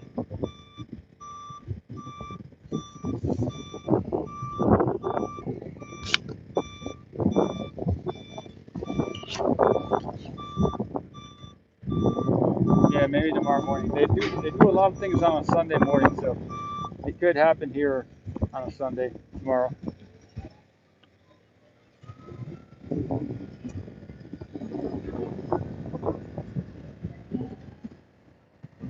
Thanks, Pecos.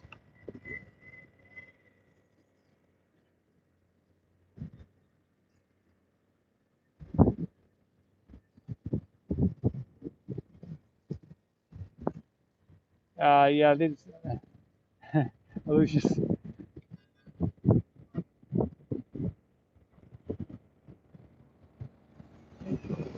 Yeah, the dragon says he thinks it's tonight. Yeah. Yeah, the only reason I would say maybe not tonight is they have a couple hours left of sunlight, and they would be needing to attach it. They would need to attach it. So it's 5:43 p.m. here. Within less than 2 hours, it will be sunsetting here. So they would have to really have enough time to fiddle with it if it needed extra time up there. So that's the only reason I would say, since it's getting on into the time, it's getting on into evening here, 5:44 p.m. August 28th, Saturday. Saturday night, it's getting on almost the sunset in an hour and a half to 2 hours. I would assume they're going to do it tomorrow. Yeah, Lawrence.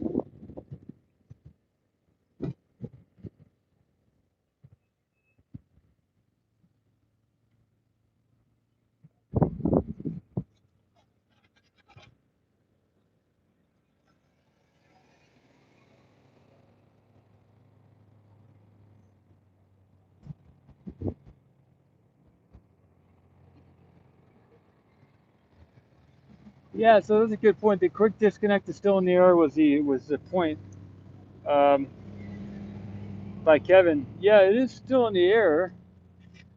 It could be maybe they have it setting on something. I think to leave it overnight, they would have to have it setting on wood or something. It would have to be on its own, not supported by the crane. So yeah, that is a good point. I wonder if there's any touch points to the ground over there, or if it's still in the air, because I do see the con crane is attached to it, and there's a yellow crane. There's a red crane on the left there, which looks like it may have some type of attachment to it right now on the left side there. That yellow crane is, it seems to be, that red crane seems to be attached to the left side there of the quick disconnect structure. Sam Phase Music says, what's the progress on the Taz of S20?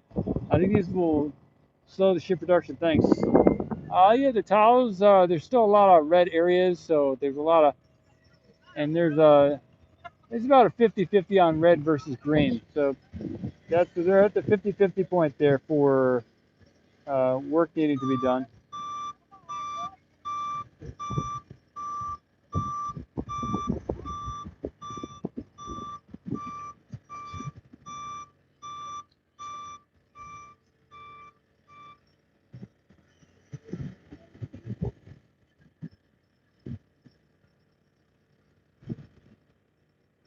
So Central Time it's 5:45 ish. Uh, UTC it's 10:45 p.m. UTC, August 28, 2021.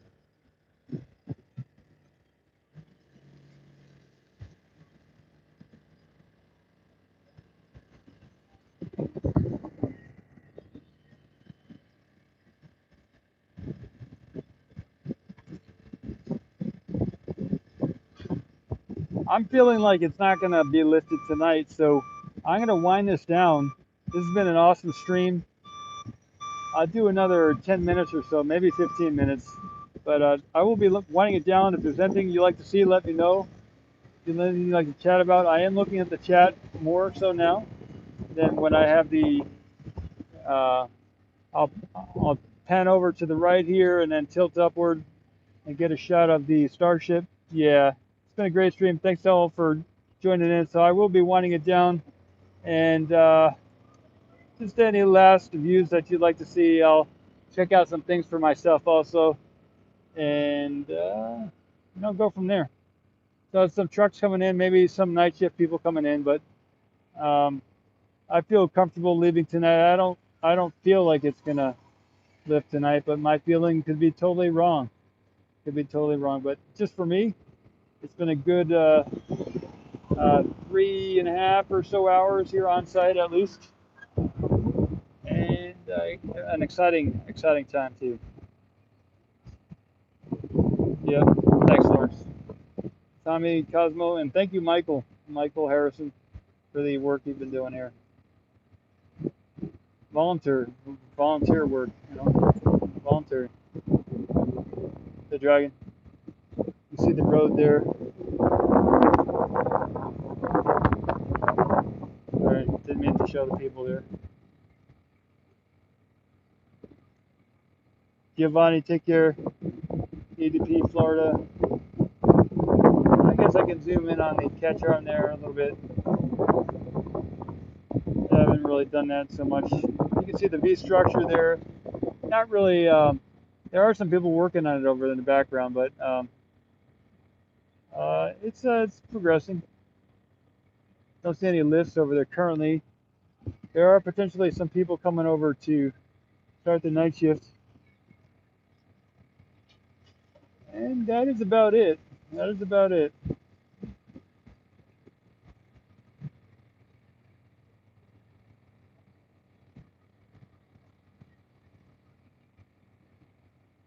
Yeah, Lawrence, there's a link to all the Ocean Camp links in the description.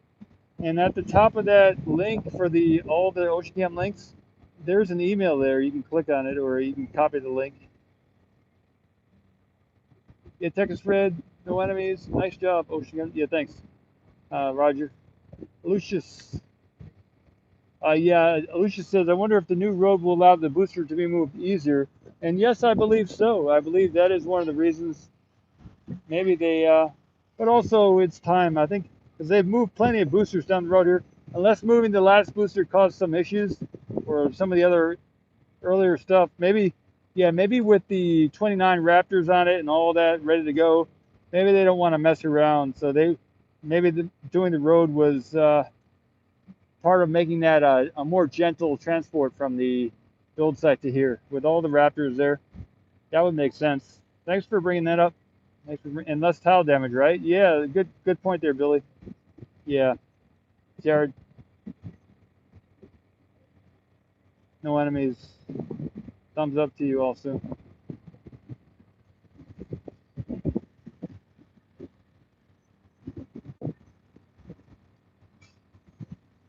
Okay, I'll do another 5 minutes just because It's smart to do.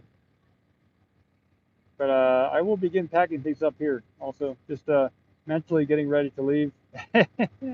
As if I need to get ready to leave, right? Mentally, I will mentally prepare for my next journey here this evening. I think I'll go swimming, is what I'm thinking. The magic. See you later.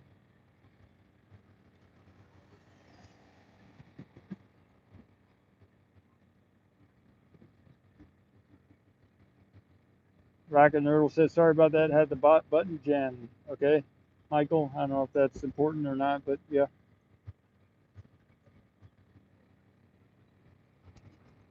Yeah, time for some rest here. What a afternoon. Okay, and they are lowering that box they had there. Sorry, I saw something happen there. You can see they're lowering that uh, welding box there on the top from the yellow crane. Coming down fast. Coming down fast.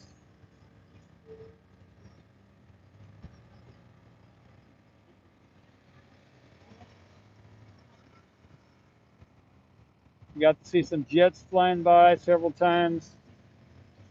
Ernst says 1 o'clock in the morning. MIG welder, manufacturing engineering. Emre, Doge, I got you.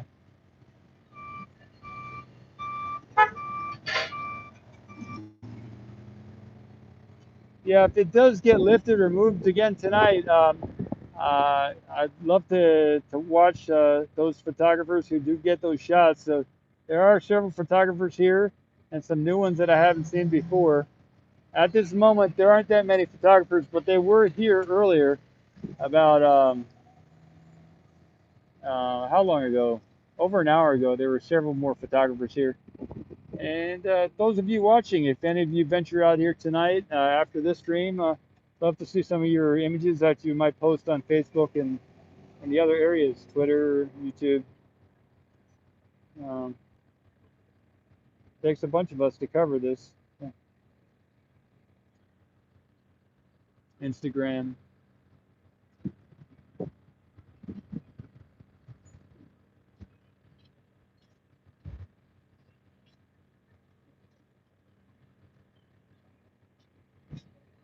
Cheers. So that's what's going on here. The wind is still here a little bit. Get in front of the camera once more. Good night.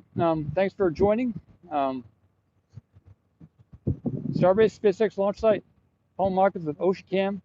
The mission of float, splash, film. Float in space, splash in the water, or whenever we get to the ocean where there is liquid, to float, to splash in that liquid, and then to film, to video the liquid on that moon or planet off Earth. So the moons are on Jupiter, around Saturn, and everywhere else in the solar system, in our solar system, where we believe there is water or have evidence or proof that there's water, to go and actually to take the pictures and film it, to video it, so that we can see it. When people see things, an image is worth 1,000 words, right? So if we get if we get 5 images, that's worth like 5,000 words. So that's what I'm trying to get. All right. Take care. Good day to you, whenever you're watching this, either now or in the future, or in a different dimension, or maybe you're dreaming about it. But anyway, love chatting with you and sharing space and time and reality. Adios, hasta luego. I'll be back, as Arnold Schwarzenegger has said in many videos. Take care. Nice to chat with you. Good day. Good day to you. Organize the darkness and nourish the water is my phrase. Organize the darkness and nourish the water in your body, and that's it. Take care. Here at SpaceX, science, technology, awareness, and focus.